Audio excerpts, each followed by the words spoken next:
अध्याय 1091 अग्नि संघनित क्रिस्टल रेत। मुझे अभी भी फिर से पुष्टि करनी है। चेन रूई, सुश्री कैथरीन, कृपया मुझे अपने हाथ दो। अपनी पूरी ताकत लगा दो और विरोध मत करो। डेलकस के हाथ क्रिस्टल जैसी सफ़ेद रोशनी से चमक उठे।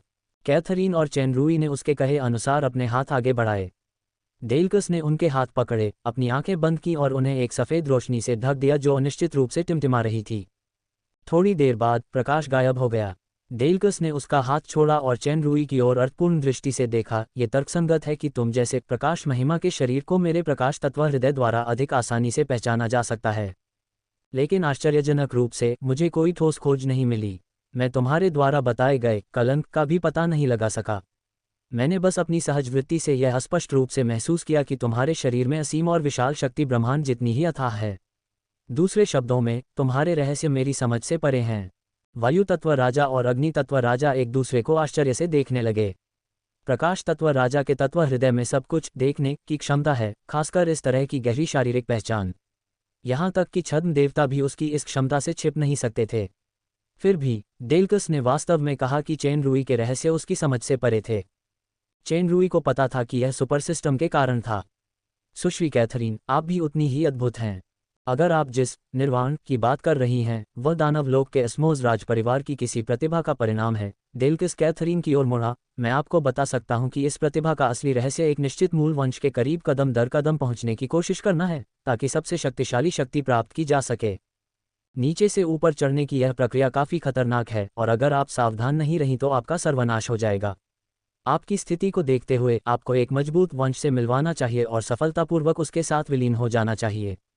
इस प्रक्रिया में उस वंश का एक छोटा सा अंश आपके शरीर में रहता है और यह विशेष परिवर्तन भी उत्पन्न करता है जो आपको एक मजबूत शक्ति प्रदान करते हैं। मैं महसूस कर सकता हूं कि आपकी शक्ति कल्पना से परे है। अर्ध देवता के अपने वर्तमान प्रारंभिक चरण के साथ आप अर्ध देवता के मध्यवर्ती चरण के अस्तित्व के साथ प्रतिस्पर्धा करने में सक्षम होने चाहिए। डेलकस की बातों ने चेन रूई को एनालिटिकल आइज में कैथरीन पर दिखाए गए फायर फीनिक्स के एहसान की याद दिला दी, जबकि वह खुद फायर फीनिक्स की तड़प में था। ये डोडुओ की वजह से होना चाहिए। डेलकस का निर्णय वास्तव में काफी सटीक था। खूनी साम्राज्य की सैन्य युद्ध प्रतियोगिता में कैथरीन की विशेष शक्ति के लक्षण दिखाई देने लगे थे। कैथरीन ने स्वयं कहा था कि डोडुओ ने उसे एक बहुत शक्तिशाली शक्ति प्रदान की थी, लेकिन उसने उसका केवल एक अंश ही ग्रहण किया था। जहां तक अंतरस्तरीय टकराव की बात है, ड्रैगनहॉर्न सिटी में अर्ध देवता के मध्यवर्ती चरण में स्टैनवेल के विरुद्ध युद्ध में इसका सर्वोत्तम प्रदर्शन हुआ। हालांकि कैथरीन स्वयं को एक राक्षस के रूप में प्रकट होने के बारे में चिंतित थी, लेकिन चेन रूई के आने पर वह पहले ही रुक गई थी। फिर भी इससे पहले स्टैनवेल के साथ टकराव में वह पीछे नहीं रही थी। डोडुओ को साथ ले जाने के नुकसान की तो बात ही छोड़ दें। मूल रक्तरेखा के निकट कैथरीन को डेलकस द्वारा बताए गए निर्वाण के रहस्य का पता चला। ये सच है कि मूल वंश अत्यंत शक्तिशाली होता है। हालांकि यह 7 भागों में विभाजित है, फिर भी सापेक्षिक रूप से आपके वंश में निहित शून्य की शक्ति सबसे सर्वोत्कृष्ट अस्तित्व होनी चाहिए। शून्य। चेन रूई के विचार घूम गए और उसके हाथ में एक लबादा दिखाई दिया। आप इसे क्या कहते हैं? कैथरीन ने पहचान लिया कि चेन रूई के हाथ में जो केप था वह डार्क शैडो केप था, जो 7 कलाकृतियों में से एक था। सेठाइन ने पहले ही उसका दूसरा नाम पुकार दिया था। यह असल में शून्य बैज है। हवा, आग, पानी, पृथ्वी, प्रकाश, अंधकार, शून्य। चेन रूई समझ गया। आपने जिन 7 बिखरी हुई रक्त रेखाओं का उल्लेख किया है, क्या वे 7 हैं? ये सही है। डेलकस ने भौहें चढ़ाईं। तुमने अभी अभी शून्य बैज कैसे निकाल लिया? जब तक तुम एक स्वीकृत ब्लडलाइन नहीं हो, तुम इसे अंतरिक्ष वस्तु में भी नहीं रख पाओगे। मैं तुम्हें एक राज बताता हूँ। मुझे उम्मीद है कि मुझे सही जवाब मिलेगा। इतना कहते ही चेन रूई के हाथ में एक और लंबी तलवार आ गई। प्रकाश के तीनों राजा फिर से चौंक गए। प्रकाश बिल्ला नहीं, पृथ्वी बिल्ला भी है, अग्नि बिल्ला भी है। प्रिय तत्व देवता, ओमार्टन ने कहा, सर्वोच्च कलाकृतियों के 7 भाग वास्तव में एक साथ हैं। क्या आप दोहराना चाहते हैं? ओमार्टन ने ज्यादा कुछ नहीं कहा और चेन रूई ने तुरंत पूछा, ये सर्वोच्च कलाकृतियां क्या हैं? इन 7 वस्तुओं के रहस्य क्या हैं? ये पहली बार नहीं है जब मैंने इसके बारे में सुना हो, लेकिन मुझे अभी भी इसका जवाब नहीं मिला है। उनके पूर्व और वर्तमान स्वामी होने के नाते आपको हमसे बेहतर पता होना चाहिए। डेलकस ने चेन रूई को गहरी नज़र से देखा। कोई आश्चर्य नहीं कि मुझे आपके बारे में ऐसा लगता है। कोई आश्चर्य नहीं कि आपकी बेटी का ऐसा वंश है। मैं पूरे विश्वास के साथ कह सकता हूं कि आप सबने गलतफहमी जताई है। चेन रूई ने दृढ़ता से अपना सिर हिलाया। ये पहली बार नहीं था जब उसे इस तरह गलतफहमी हुई हो। ऐसा लग रहा था कि 7 कलाकृतियां फिर से गलतफहमी का कारण बन गई थीं। डोडुओ के पास खुद की वजह से ही ऐसी शक्ति है। जहां तक इन 7 चीज़ों का सवाल है, सच कहूं तो मैं इनका असली स्वामी नहीं हूं, लेकिन मैंने इनकी शक्ति को बलपूर्वक नियंत्रित करने के लिए गुप्त तकनीक जैसा ही एक तरीका इस्तेमाल किया था। सेठ टीन ने बीच में ही टोकते हुए कहा, तुम कैसे भी करो, इससे कोई फर्क नहीं पड़ता, अब तुम उनके मालिक हो। देर सवेर तुम समझ ही जाओगे। दूर उड़ता और खेलता डोडुओ अचानक कांपकर जमीन पर गिर पड़ा। चेन रुई और कैथरीन अपनी बेटी की हरकतों पर ध्यान दे रहे थे और लगभग एक ही समय पर उनकी हरकतें भी हुईं। आखिरकार चेन रुई ने एक कदम तेजी से बढ़ाया और समय रहते अपनी बेटी को पकड़ लिया। पिताजी, मुझे बहुत ठंड लग रही है। डोडुओ की आवाज़ कमज़ोर हो गई। तुम ठीक हो जाओगी बेबी। चेन रुई का दिल अपनी बेटी को गले लगाते हुए कांप उठा, जो तेजी से ठंडी पड़ रही थी। पिताजी, रो। छोटी लड़की ने आगे बढ़कर चेन रुई की लाल आंखों को छुआ। उस छोटे से हाथ की ठंडक महसूस करते हुए चेन रुई ने मुस्कुराते हुए कहा, पिताजी की आंखें असहज हैं और यह रोना नहीं है। डोडुओ को भी बहादुर होना चाहिए। हाँ। डोडुओ कांपते हुए सिकुड़ गई और उसने एक शब्द भी नहीं कहा। कैथरीन ने चेन रुई के हाथ से डोडुओ को लिया और उसे कसकर गले लगा लिया। चेन रुई तुरंत तीनों राजाओं के पास लौटी। मैं अब कोई राज नहीं जानना चाहती। मैं बस ये जानना चाहती हूँ कि मैं अपनी बेटी के दुखों से कैसे छुटकारा पा सकती हूँ। डेल्कस ने अपना सिर हिलाया। मैं आपकी भावनाएं समझता हूँ। जैसा कि मैंने कहा, वह बीमार नहीं है, बल्कि यह वंश के जागरण का एक लक्षण है। यह एक स्वाभाविक और अपरिहार्य प्रक्रिया है। जब तक जागरण सफल होता है, वह कल्पनीय शक्ति और क्षमता प्राप्त करेगी। बस शायद यह उस चीज़ की वजह से है जिसे आप पुनर्जन्म या कुछ और कहते हैं। ये जागरण थोड़ा जल्दी है। सेठिन ने कहा, दरअसल यह एक सामान्य घटना है। यह कोई बड़ी समस्या नहीं है। जब जागरण सफल होता है तो बेचैनी के सभी लक्षण स्वाभाविक रूप से गायब हो जाते हैं। आपको इस बारे में नहीं, बल्कि एक और बात की चिंता करनी चाहिए। इस तरह का रक्त जागरण काफ़ी खतरनाक होता है। अगर वह असफल हो जाती है तो वह न केवल अपनी ताकत खो देगी, बल्कि उसकी जान को भी खतरा है। चेन रुई ने कैथरीन और उसकी बेटी की तरफ देखा और फिर निर्णायक रूप से कहा, मैं नहीं चाहता कि उसके पास कोई अकल्पनीय शक्ति हो। मैं बस यही चाहता हूं कि वह शांति से रहे। यह माता पिता है। अब जाकर चेन रुई को समझ आया कि माता पिता के निस्वार्थ प्रेम का क्या मतलब है। वास्तविक समझ। दुर्भाग्यवश उसके पास अपने माता पिता का ऋण चुकाने का कोई मौका नहीं था। रक्तरेखा की जागृति को रोका या उल्टा नहीं जा सकता। ओमार्टन की आवाज़ गूंजी, सौभाग्य से उसका शरीर शुद्ध अग्नि तत्व वाला है। ज्वालामुखी यानी अग्नि मूल अंश से मैं अग्नि स्रोत शक्ति को उसके शरीर में एक निशान के रूप में एकीकृत करने के लिए मूल गुप्त तकनीक को सक्रिय कर सकता हूँ।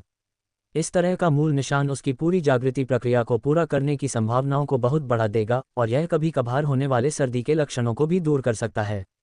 मेरे पास यहाँ सारी सामग्री मौजूद है, लेकिन आपको एक और चीज़ देखनी है। यह क्या है? चेन रुई ने जल्दी से पूछा। अग्नि संघनित क्रिस्टल रेत। इसमें पृथ्वी तत्व शक्ति का सार निहित है, जो मूल शक्ति को निष्प्रभावी कर सकता है। यह अग्नि तत्व मूल की गुप्त तकनीक को सक्रिय करने का सबसे उपयुक्त माध्यम है। ओमार्टन ने खेद व्यक्त करते हुए कहा, दुर्भाग्य से इस प्रकार की वस्तु अत्यंत दुर्लभ है। मुझे नहीं पता कि इसे कहाँ ढूंढूं।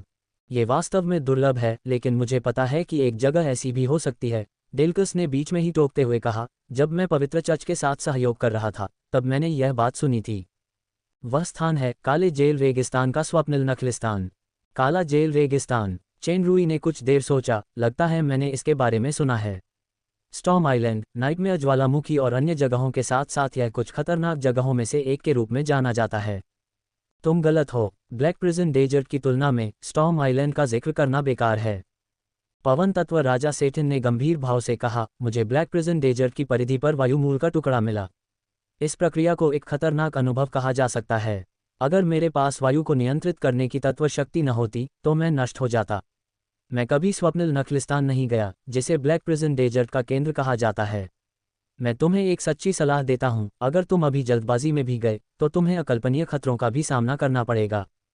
मैं किसी दोस्त की सलाह पर शक नहीं करूंगा, खासकर किसी एलिमेंटल किंग की। लेकिन मुझे आग को संघनित करने वाली क्रिस्टल रेत वापस लाने से कोई नहीं रोक सकता। ये गेल टाइड पल तुम्हारे लिए है। इसे किसी भी तूफान या वायु तत्व के हमले का विरोध करने के लिए 3 बार इस्तेमाल किया जा सकता है, लेकिन ये रेगिस्तान की कुछ विसंगतियों से नहीं निपट सकता। पवन तत्व राजा ने अपना हाथ खोला और एक नीला मन का चेन रुई की ओर उड़कर आया। धन्यवाद, और आप सभी दोस्तों का भी धन्यवाद। चेन रुई ने गेल टाइड पल लेते हुए कहा, वैसे एक और ज़रूरी बात है। मैं अभी आपको अग्निमूल के बारे में बताना भूल गया क्योंकि मैं डोडुओ की स्थिति के बारे में बात करने के लिए बहुत उत्सुक था। यह अग्निमूल अंश और जल तत्व राजा के बारे में है। ओमाटन बोला, मैं भी तुमसे पूछने ही वाला था, तुम्हें आग का टुकड़ा कहाँ मिला?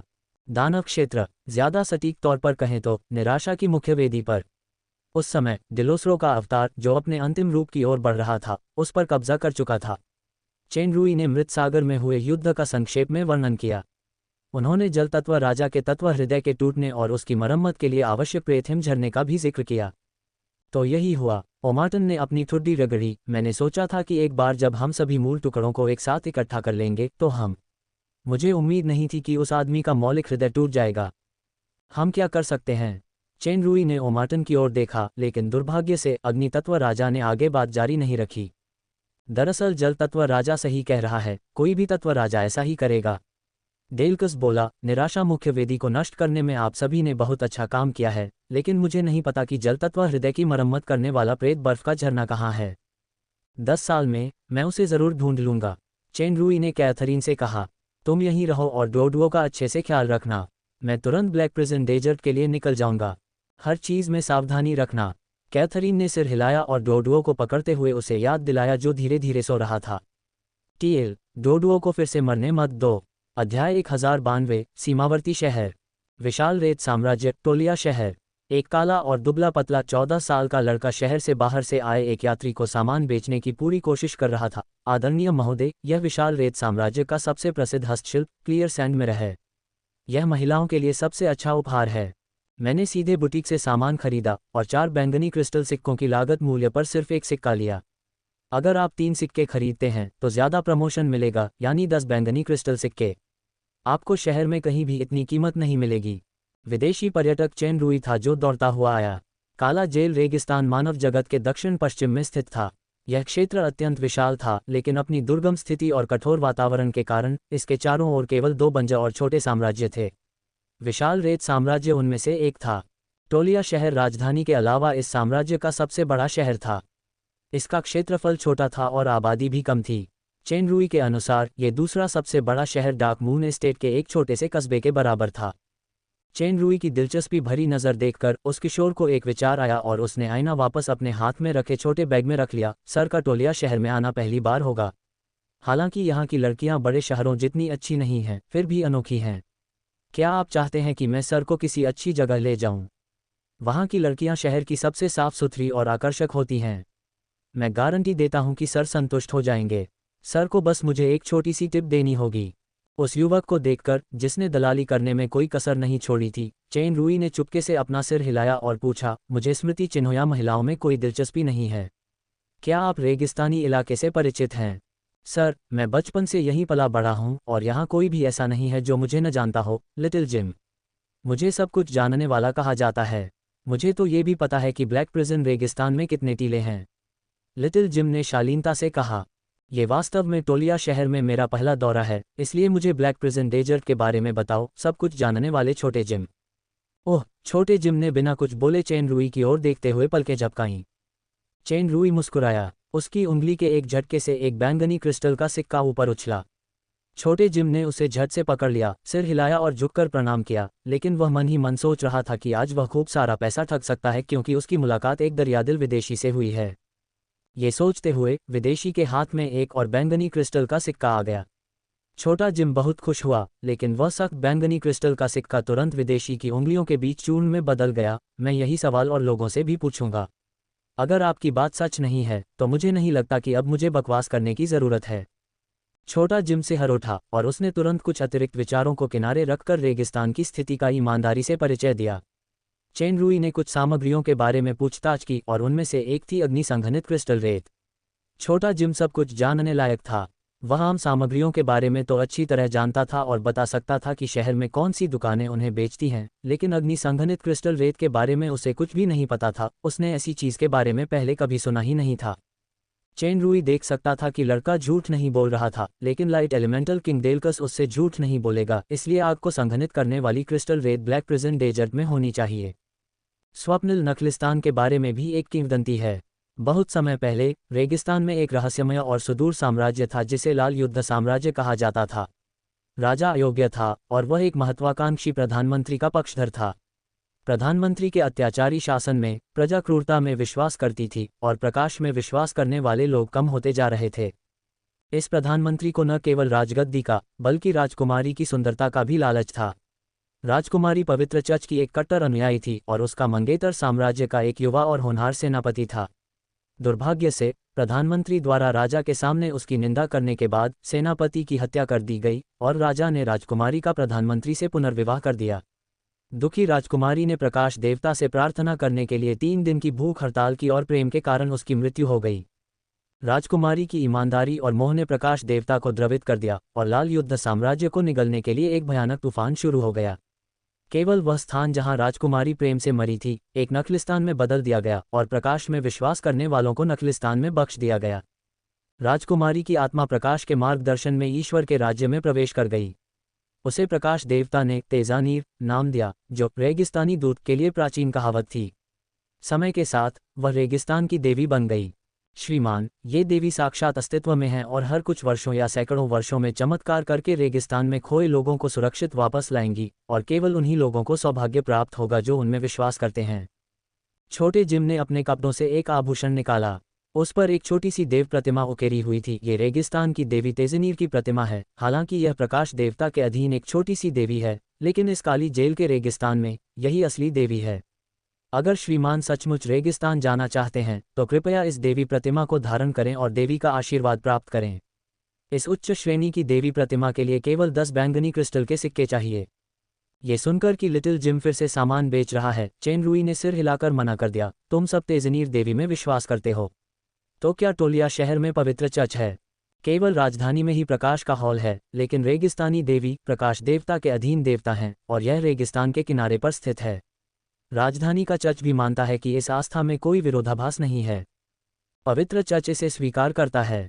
चेन रूई इस तथाकथित रेगिस्तानी देवी के बारे में थोड़ा और उत्सुक था। लिटिल जिम के अनुसार ऐसी अफवाहें थीं कि रेड बैटल एम्पायर ने ढेर सारा खजाना छोड़ा था और मुख्य सफलता ड्रीमी ओएसिस थी। एक समय में कई साहसी लोग वहां आते थे। दुर्भाग्य से न केवल उन्हें कुछ नहीं मिला, बल्कि ज्यादातर खजाना खोजने वाले कभी वापस नहीं लौटे। नतीजतन इसकी लोकप्रियता भी काफी कम हो गई थी, लेकिन तब से ब्लैक प्रिजन डेजर्ट का खतरनाक नाम फैल गया। छोटे जिम ने आखिर में ड्रीमी ओएसिस से जुड़ी जानकारी दी। ड्रीमी ओएसिस वाकई सक्रिय था। दूसरे शब्दों में, इस ओएसिस का कोई निश्चित स्थान नहीं था, बल्कि यह किसी जीवित प्राणी की तरह घूमता था। चेन रूई ने मन ही मन भौहें चढ़ाईं। ब्लैक प्रिजन रेगिस्तान समुद्र जितना विशाल है, वातावरण बहुत कठोर है और जादुई नक्शे का इस्तेमाल नहीं किया जा सकता। इतने विशाल क्षेत्र में एक छोटा सा नखलिस्तान ढूंढना उतना ही मुश्किल है जितना मृत सागर में किसी अनजान द्वीप को ढूंढना। चूंकि यह डोडुओं की सुरक्षा का सवाल था और यह सबक भी कि वह स्टॉर्म आइलैंड्स इलाके में लगभग गलत रास्ता अपना ही चुका था, चेन रूई ने जोखिम उठाने की हिम्मत नहीं की। उसने पूछा, छोटे जिम, क्या टोलिया शहर में कोई गाइड है जो ड्रीमी ओएसिस ढूंढ सके? सर, क्या आप ड्रीमी ओएसिस का खजाना ढूंढना चाहते हैं? नन्हे जिम ने आश्चर्य से कहा जाता है कि ओएसिस ब्लैक प्रिजन रेगिस्तान के मध्य में स्थित है। ओएसिस ढूंढना तो दूर, कोई भी उस मध्य क्षेत्र में प्रवेश भी नहीं कर सकता। भयानक रेतीले तूफान के अलावा रास्ते में खतरनाक रेतीले डाकू भी हैं। ये डाकू समय समय पर कस्बों पर हमला करते हैं, खाने पीने की चीजें और संपत्ति लूटते हैं। पिछले महीने ही टोलिया शहर पर हमला हुआ था। तुम्हें इस बात की चिंता करने की जरूरत नहीं है कि मैं ड्रीमी ओएसिस की तलाश क्यों कर रहा हूं। तुम्हें बस जवाब देना है। चेन रूई के हाथ में एक काला क्रिस्टल सिक्का था। इतनी छोटी सी जगह में कीमतें बड़े शहरों के मुकाबले काफ़ी कम थीं और एक काले क्रिस्टल का सिक्का पहले से ही काफ़ी बड़ी रकम थी। नन्हे जिम ने अनजाने में ही पैसा निगल लिया, लेकिन उसने अफसोस से अपना सिर हिलाया। हालांकि मुझे ये पैसे वाकई चाहिए, लेकिन बदकिस्मती से मुझे सच में नहीं पता। लगता है मैं बदकिस्मत हूँ। चेन रूई ने लिटिल जिम की तरफ देखा ही नहीं। उसने बस इधर उधर देखा, काले क्रिस्टल के सिक्के एक तरफ रख दिए, पूछा कि शहर में होटल कहाँ है और सीधा चल दिया। वह जल्द ही लिटिल जिम की नज़रों से ओझल हो गया। जब छोटे जिम ने चेन रूई को जाते देखा तो उसने इधर उधर देखा, धीरे धीरे बगल वाली गली में चला गया, फिर कई मोड़ों पर मुड़ा। वह शांत सा लग रहा था और तेजी से आगे की ओर भागा। अचानक किसी चीज से उसका पैर टकराया और वह जमीन पर गिर पड़ा। उसके हाथ में पकड़ी छोटी थैली गिर गई। उसे इतना दर्द हुआ कि वह कुछ देर तक उठ नहीं पाया। इसके तुरंत बाद उसे कई जोड़ी पुराने चमड़े के जूते दिखाई दिए। उसी समय एक आवाज़ सुनाई दी जिसे वह बिल्कुल नहीं सुनना चाहता था। छोटे जिम, तुम वाकई तेज हो। छोटे जिम ने दर्द सहा, मांस से भरे चेहरे की ओर देखा और माफी मांगते हुए मुस्कुराया। सर पिनो, मुझे बस बूढ़े फादर लाल की चिंता है। हाल ही में बूढ़े की पुरानी समस्याएं फिर से शुरू हो गईं। पिनो के साथ आया बड़ा आदमी चिल्लाया, नकली चक्कर बंद करो। मैंने केक बेचने वाले ओल्ड केरी से सुना है। क्या तुम अभी किसी अजनबी से मिले और खूब पैसे कमाए? बूढ़े केरी ने शायद गलत देखा होगा। मैंने उसे एक आईना बेचा और कुछ सफ़ेद क्रिस्टल के सिक्के लिए। इससे पहले कि वह बोलना समाप्त कर पाता, पिनो के दाहिने हाथ पर पिनो के पैर ने जोर से रौंद दिया। अभी भी नाटक करने की कोशिश कर रहा है। पिनो ने जोर लगाया। नन्हे जिम ने आखिरकार अपना दाहिना हाथ ढीला किया और पसीने से तर बैंगनी क्रिस्टल का सिक्का उसकी उंगलियों से फिसलकर पिनो ने छीन लिया। यही वो पैसे हैं जो मैं अपने पिताजी के इलाज के लिए दे रहा हूँ। ये मुझे वापस दे दो। नन्हे जिम ने बैंगनी क्रिस्टल वाला सिक्का वापस पाने के लिए उठने की कोशिश की। वह विदेशी कहाँ गया? बता, मैं तुझे वापस कर दूंगा। चेन रूई द्वारा बैंगनी क्रिस्टल सिक्के को कुचलने के बारे में सोचते हुए लिटिल जिम ने उत्तर दिया, होटल। चलो होटल चलते हैं। पिनो ने अपने साथी को इशारा किया। छोटा जिम जल्दी में था, मुझे पैसे वापस दो। भाड़ में जाओ तुम। पिनो ने पलटकर लिटिल जिम के पतले शरीर को दीवार में पटक दिया। बड़े भाई पिनो, बगल से एक साथी ने सुझाव दिया, होटल के बारे में पहले पृष्ठभूमि का पता लगा लेते हैं। हाँ, पिनो ने अपने हाथ में बैंगनी क्रिस्टल का सिक्का तौला। हमें इसे पिछली बार की तरह साफ सुथरा करना होगा। अगर वह आदमी मजबूत नहीं हुआ तो। पिनो ने दुष्टता से मुस्कुराते हुए चाकू जैसा हाथ बनाया और अपनी गर्दन पर वार किया, लेकिन इस वार से सचमुच खून बहने लगा। पिनो स्तब्ध रह गया। फिर उसे गले में तेज दर्द महसूस हुआ और उसके हाथ खून से लथपथ हो गए। तब उसे समझ आया कि क्या हो रहा है। उसने अपनी गर्दन ढनकी और एक भयानक क्लिक की आवाज़ निकाली। यह विचित्र दृश्य एक बुरे मजाक जैसा लग रहा था, लेकिन कोई भी जोर से नहीं हंस सका जब एक आवाज़ सुनाई दी, तुम लोग मुझे ढूंढ रहे हो। किसी समय सबको एहसास हुआ कि आसपास कोई और भी है। उसी समय सबके मन में एक सिहरन सी दौड़ गई, उनके अंग मानो जम गए हों और हिल भी न पा रहे हों। छोटा जिम उठ खड़ा हुआ और उस विदेशी को भी उतना ही भयभीत होकर देखने लगा जिसने उसे पैसे दिए थे। तुम कौन हो? पिनो का साला शहर की रक्षा सेना का नेता है। अगर तुम्हारी हिम्मत है तो। यह अधिकारियों और डाकुओं का परिवार निकला। लगता है तुम सब लोगों को मारने और सामान चुराने में माहिर हो। चूंकि तुमने लोगों को मारने की हिम्मत की है तो तुम्हें मारे जाने का एहसास भी होगा। चेन रूई ने अपनी उंगली हिलाई। छोटे जिम की भयभीत निगाहों के नीचे पिनो समेत चारों हटे कट्टे आदमी पल भर में धूल के कणों में बिखर गए और बिना किसी निशान के गायब हो गए। खून की एक बूंद भी नहीं बची। केवल पिनो द्वारा चुराया गया बैंगनी क्रिस्टल सिक्का स्वचालित रूप से लिटिल जिम के सामने तैर गया, लेकिन युवक का मन अभी के दृश्य से भयभीत था, इसलिए उसने इसे लेने की हिम्मत नहीं की। छोटे जिम, लगता है बदकिस्मत मैं नहीं बल्कि तुम हो। चेन रूई ने सिर हिलाया। दरअसल मैंने पहले ही देख लिया था कि तुमने सच नहीं बताया। क्या मैं जिस आदमी को ढूंढ रहा हूँ वो वही बूढ़ा फादर लाल है जैसा तुमने बताया था? छोटा जिम से हर उठा, जबकि चेन रूई हल्के से मुस्कुराया। चलो तुम्हारे घर चलते हैं। मैं तुम्हें बताना भूल गया, लोगों को मारने के अलावा मैं लोगों को बचा भी सकता हूँ। जब तक तुम्हारे पिताजी की सांसें बाकी हैं मैं उन्हें बचा सकता हूँ। अध्याय 1093 अप्रत्याशित समाचार। यह एक अत्यंत जीर्ण शीर्ण मकान था जिसमें टूटे हुए घर के सभी गुण थे, जैसे हवा का रिसाव और बारिश, लेकिन मकान काफ़ी साफ सुथरा था। फर्नीचर का एकमात्र अपेक्षाकृत पूरा टुकड़ा एक लकड़ी की कुर्सी थी जिस पर क्षीण वृद्ध फादर लाल कमजोर अवस्था में लेटे हुए थे। लंबी दाढ़ी वाले बूढ़े फादर लाल असल में ज़्यादा बूढ़े नहीं थे। उनकी असली उम्र सिर्फ 50 के आसपास थी, लेकिन वो किसी चलते फिरते मुर्दे जैसे लग रहे थे। ये देखकर कि छोटा जिम खाना नहीं बल्कि एक अजनबी चेन रूई लाया है जो अच्छा इंसान नहीं लग रहा था, बूढ़े पिता लाल ने छोटे जिम की जरा भी परवाह नहीं की। वह उस पर चिल्लाए और यहाँ तक कि छोटे जिम और चेन रूई को बाहर निकालने के लिए चीज़ें फेंकने लगे। आपकी चोट साधारण नहीं है बल्कि एक घातक जहर है। चेन रूई के पहले वाक्य ने बूढ़े पिता की डांट को अचानक बंद कर दिया। तुम देख सकते हो कि लिटिल जिम को यहाँ आने के लिए मैंने मजबूर किया है। तुम उसे फंसाने से डरते हो, इसलिए जानबूझकर उसे भगा रहे हो। चिंता मत करो, मेरा कोई बुरा इरादा नहीं है। दूसरा वाक्य कानों में पड़ते ही बूढ़े पिता लाल की आंखें अचानक जम गईं। छोटा जिम कुछ कहने ही वाला था कि उसने चेन रूई के शरीर से एक चमकदार सफ़ेद रोशनी निकलती देखी। कुछ देर तक तो वह अपनी आंखें ही नहीं खोल पाया। उजाला कम होते ही बूढ़े लाल के चेहरे पर सदमे से आश्चर्य का भाव आ गया। उनके चेहरे का थकाहारा भाव धीरे धीरे गायब हो गया और उनका चेहरा गुलाबी हो गया। बूढ़े पिता लाल ने एक हल्की सी घुरघुराहट की और एक शक्ति से भरपूर आवेग फूट पड़ा और चारों ओर फैल गया। उनके पूरे शरीर की मांसपेशियां फूली हुई गेंद की तरह फूल गईं। कमीज लगभग फट गई और छाती पर किसी तरह का टैटू दिखाई देने लगा। पूरा घर हिल गया। छोटे जिम को अपनी आंखों पर यकीन नहीं हो रहा था। उसने ऐसी ताकत सिर्फ शहर के मशहूर power house sir sheriff William में ही देखी थी। पापा के पास ऐसी ताकत कब आई? ये तो सर शेरिफ विलियम से भी ज्यादा ताकतवर है। ये बलवान आदमी, क्या ये बीमार बूढ़ा आदमी है? बूढ़े फादर लाल ने कुछ गहरी सांसें लीं। धन्यवाद सर। हालांकि उन्होंने धन्यवाद कहा, लेकिन बूढ़े पिता लाल के स्वर में कृतज्ञता का भाव नहीं था।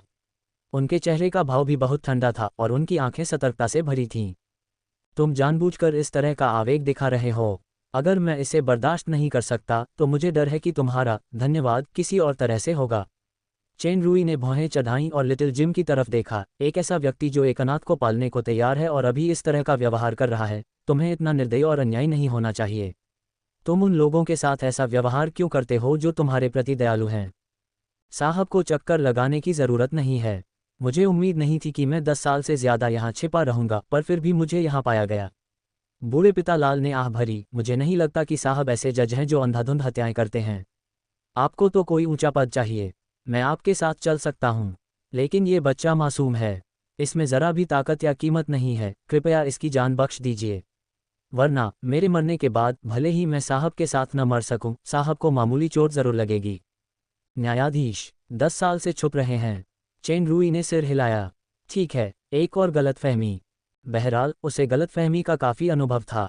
इस बार जितना ज़्यादा वह समझाता, बात उतनी ही स्पष्ट होती जाती, इसलिए चेन रूई ज़्यादा कुछ नहीं बोला। उसने अपनी उंगलियां थोड़ी सी हिलाईं। छोटे जिम को ऐसा लगा जैसे उसकी नज़र धुंधली पड़ गई हो, मानो कुछ हुआ हो। बूढ़े फादर लाल वहां पहले से ही खड़े थे। उनकी आंखें भय और निराशा से भरी थीं। छोटे जिम को इसका आभास तो नहीं हो रहा था, लेकिन वह इसे साफ साफ महसूस कर पा रहा था।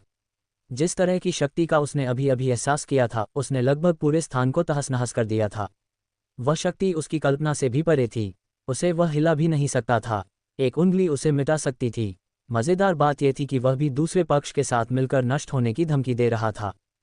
पहले एक बात साफ कर दूं, आप गलत समझ रहे हैं।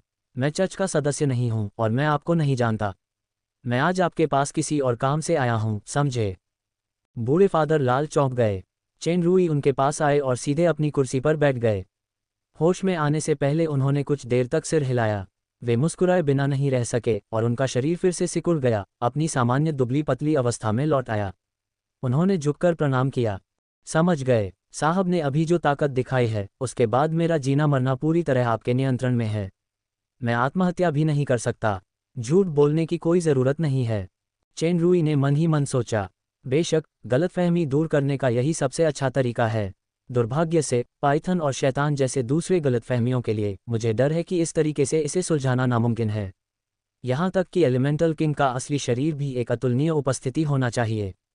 सच कहूँ तो उस समय चर्च मुझ पर ही निशाना साध रहा था और मैं इस छोटे से कस्बे में 17 सालों से छिपा हुआ हूँ। मेरे अंदर से जहर निकालने के लिए सर ने जो विनाशक शक्ति सक्रिय की थी, वह केवल पवित्र चर्च के वरिष्ठ अधिकारी ही सक्रिय कर सकते थे। इसीलिए मुझे ऐसी गलतफहमी हुई है। कृपया मुझे माफ़ करें, सर। चेन रूई ने सिर हिलाया। तुम्हारे शरीर पर लगा जहर अनोखा और ज़िद्दी है। दरअसल अभी यह पूरी तरह से ठीक नहीं हुआ है, लेकिन मेरी यह क्षमता 1 घंटे में सिर्फ एक बार ही इस्तेमाल की जा सकती है।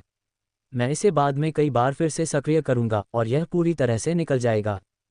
सर की शक्ति अद्भुत है, बूढ़े फादर लाल ने दुख जताते हुए कहा। आप वास्तव में फैंटम स्प्रिंग वाटर के जहर को खत्म कर सकते हैं। प्रेत झरने का पानी। चेन रूई के कान अचानक खड़े हो गए। क्या ये वह खजाना हो सकता है जो पानी के मूल हृदय की मरम्मत करता है? 1 मिनट रुकिए। फैंटम आइस स्प्रिंग और फैंटम स्प्रिंग वाटर में सिर्फ एक शब्द का अंतर है, लेकिन क्या वे एक ही चीज़ हैं? सर, क्या आपने पहले फैंटम स्प्रिंग वाटर के बारे में सुना है? चेन रूई शांत हो गए और पूछा, मैंने फैंटम आइस स्प्रिंग के बारे में सुना है। क्या दोनों के बीच कोई संबंध है? सर, इसमें कोई शक नहीं कि आप अच्छी तरह जानते होंगे। Phantom ice spring Phantom spring water का सार है। हर कुछ 100 सालों में सिर्फ एक बूंद ही बनती है। इसका विशिष्ट कार्य अज्ञात है। मैंने उसे ढूंढने की बहुत कोशिश की, पर कोई फ़ायदा नहीं हुआ। फिर भी अब मुझे ये खबर इतनी आसानी से मिल गई। इस बार मेरी किस्मत बहुत अच्छी है। मुझे ये अनपेक्षित खुशखबरी मिल ही गई। चेन रूई बहुत खुश हुआ, लेकिन उसने शांति से पूछा, ये बर्फ़ का झरना मेरे काम का है। तुम्हें सबसे पहले कहाँ जहर दिया गया था? फैंटम स्प्रिंग वाटर ने सैकड़ों सालों में फैंटम आइस स्प्रिंग की बस एक बूंद ही निकाली है। मुझे नहीं पता कि अब समय आ गया है या नहीं, लेकिन फिर भी मुझे इसे ज़रूर देखना चाहिए। ये ब्लैक प्रिजन डेजर्ट में है। मुझे आश्चर्य है कि क्या सर ने कभी ड्रीमी ओएसिस का नाम सुना है। फैंटम स्प्रिंग वाटर स्वप्निल नखलिस्तान में है, चेन रूई ने आश्चर्य व्यक्त किया। ब्लैक प्रिजन रेगिस्तान की यह यात्रा सार्थक प्रतीत होती है। चेन रूई की नज़र उस पर पड़ी तो बूढ़े फादर लाल ने सिर हिलाया। मैं इस बार सिर्फ स्वप्निल नखलिस्तान देखने आया हूँ। मुझे आश्चर्य है कि क्या तुम इस रहस्यमय नखलिस्तान को ढूंढने के लिए मेरे साथ चलना चाहोगे। बूढ़े फादर लाल ने लिटिल जिम को देखा और लिटिल जिम ने जल्दी से अपना सिर हिलाया। पिताजी, मैंने कुछ नहीं कहा। चेन रूई हल्के से मुस्कुराए, उसने सच में कुछ नहीं कहा। तुम्हें पता है, इस दुनिया में कुछ बातें ऐसी होती हैं जिन्हें अगर तुम न भी कहो तो भी तुम उन्हें छिपा नहीं सकते। और यह भी कि वह अभी बच्चा ही है। इस बूढ़े लाल के बारे में कई राज होने चाहिए, जैसे कि चर्च ने उसका पीछा क्यों किया, वह इस छोटे से सीमावर्ती कस्बे में 10 साल से ज्यादा क्यों छिपा रहा, वगैरह वगैरह। हालांकि चेन रूई के लिए लाल का सबसे बड़ा मूल्य स्वप्निल नखलिस्तान था और वह बाकी बातों में नहीं जाना चाहता था। अग्नि संघनन, क्रिस्टल, रेत और प्रेत बर्फ, वसंत, मुझे उन्हें प्राप्त करना होगा। मैं आपकी सुरक्षा की गारंटी दे सकता हूं और कीमत कोई समस्या नहीं है। हालांकि साहब ताकतवर हैं, लेकिन ब्लैक प्रिजन डेजर्ट कोई साधारण जगह नहीं है। मुझे डर है कि उस समय तक आप अपनी रक्षा भी नहीं कर पाएंगे। मैं भी किस्मत से ही बच पाया हूँ।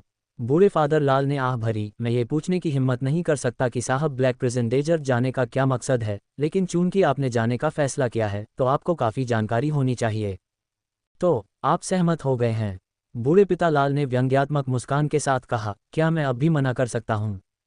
इसके तुरंत बाद चेन रूई और बूढ़े पिता लाल ने सामान्य रेगिस्तानी निवासियों की पोशाक पहन ली और शहर के द्वार से बाहर चले गए। ये वास्तव में विशाल रेत साम्राज्य में काली जेल रेगिस्तान का सबसे नज़दीकी निवासी नहीं है। रेगिस्तान के बाहरी किनारे पर स्टोन हॉर्स टाउन भी है, जो रहस्यमयी रेत और नीली मिट्टी की रेत जैसी जादुई सामग्रियों से भरपूर है। वहाँ पहले बहुत से निवासी रहते थे, लेकिन अब इसका एक बड़ा हिस्सा रेत डाकुओं के कब्जे में है और लगभग उनका अड्डा बन गया है। केवल कुछ व्यापारी ही, जिनके पास मजबूत सुरक्षा व्यवस्था है, वहाँ व्यापार करने की हिम्मत करते हैं। कुछ साहसी लोग भी हैं जो स्टोन हॉर्स टाउन को दरकिनार करके सीधे रेगिस्तान के बाहरी किनारे पर जाकर खनन सामग्री की खोज करते हैं। हालांकि इनमें से कुछ लोग रेत डाकुओं द्वारा मारे गए और कुछ रेगिस्तान में ही दफन हो गए, जिनके बचने की संभावना बहुत कम है। लेकिन लोग तो अभी भी जा रहे हैं, है ना? चेन रूई ने भौहें चढ़ाईं। बस पेट पालने के लिए। बूढ़े लाल ने सिर हिलाया। मैं भी। चिंता मत करो, मैंने कहा था कि तुम नहीं मरोगे, इसलिए तुम नहीं मरोगे। दरअसल साहब ने छोटे जिम को बहुत बड़ी रकम दी है और आपने शहर के गार्ड लीडर, जो पिनो का साला है, को मार डाला है। इससे वह भविष्य की मुसीबतों से बच गया है। जब तक वह बच्चा होशियार है, उसे अपनी जान की चिंता नहीं करनी पड़ेगी। बूढ़े फादर लाल खुद पर हंसे। उस समय तो मैं उसे बस एक आवरण के तौर पर पालना चाहता था, लेकिन इतने सालों बाद मेरी भी कुछ भावनाएं हैं। अब हम स्टोन हॉर्स टाउन जा रहे हैं। काले कारागार रेगिस्तान का दायरा समुद्र जितना विशाल है और जिस स्वप्निल नखलिस्तान की तलाश सर कर रहे हैं, वह काले कारागार रेगिस्तान के मध्य क्षेत्र में है। इसमें विशेष शक्ति निहित है और परिधि में खतरा भी कई गुना बढ़ जाता है। अगर लोग परिधि पर आने वाले भयानक रेतीले तूफान से बच भी जाएं, तो भी वे रास्ते में आने वाली अजीबोगरीब शक्ति में खो जाएंगे और उन्हें असली मध्य क्षेत्र कभी नहीं मिलेगा। चेन रूई ने सिर हिलाया। यह मृत सागर जैसा है। भले ही मेरे पास समुद्री क्षेत्र का नक्शा हो, मुझे डर है कि जलतत्व राजा की मदद के बिना असली क्रिम्सन डबल टीथ समुद्री क्षेत्र को 1-1.5 साल में ढूंढ पाना मुश्किल है। इसके अलावा इस रेगिस्तान में तो कोई नक्शा ही नहीं है। इसके लिए ओल्ड फादर लाल जैसे जानकार अनुभवी व्यक्ति पर भरोसा करना जरूरी है। मैं अभी थोड़ा विचलित था।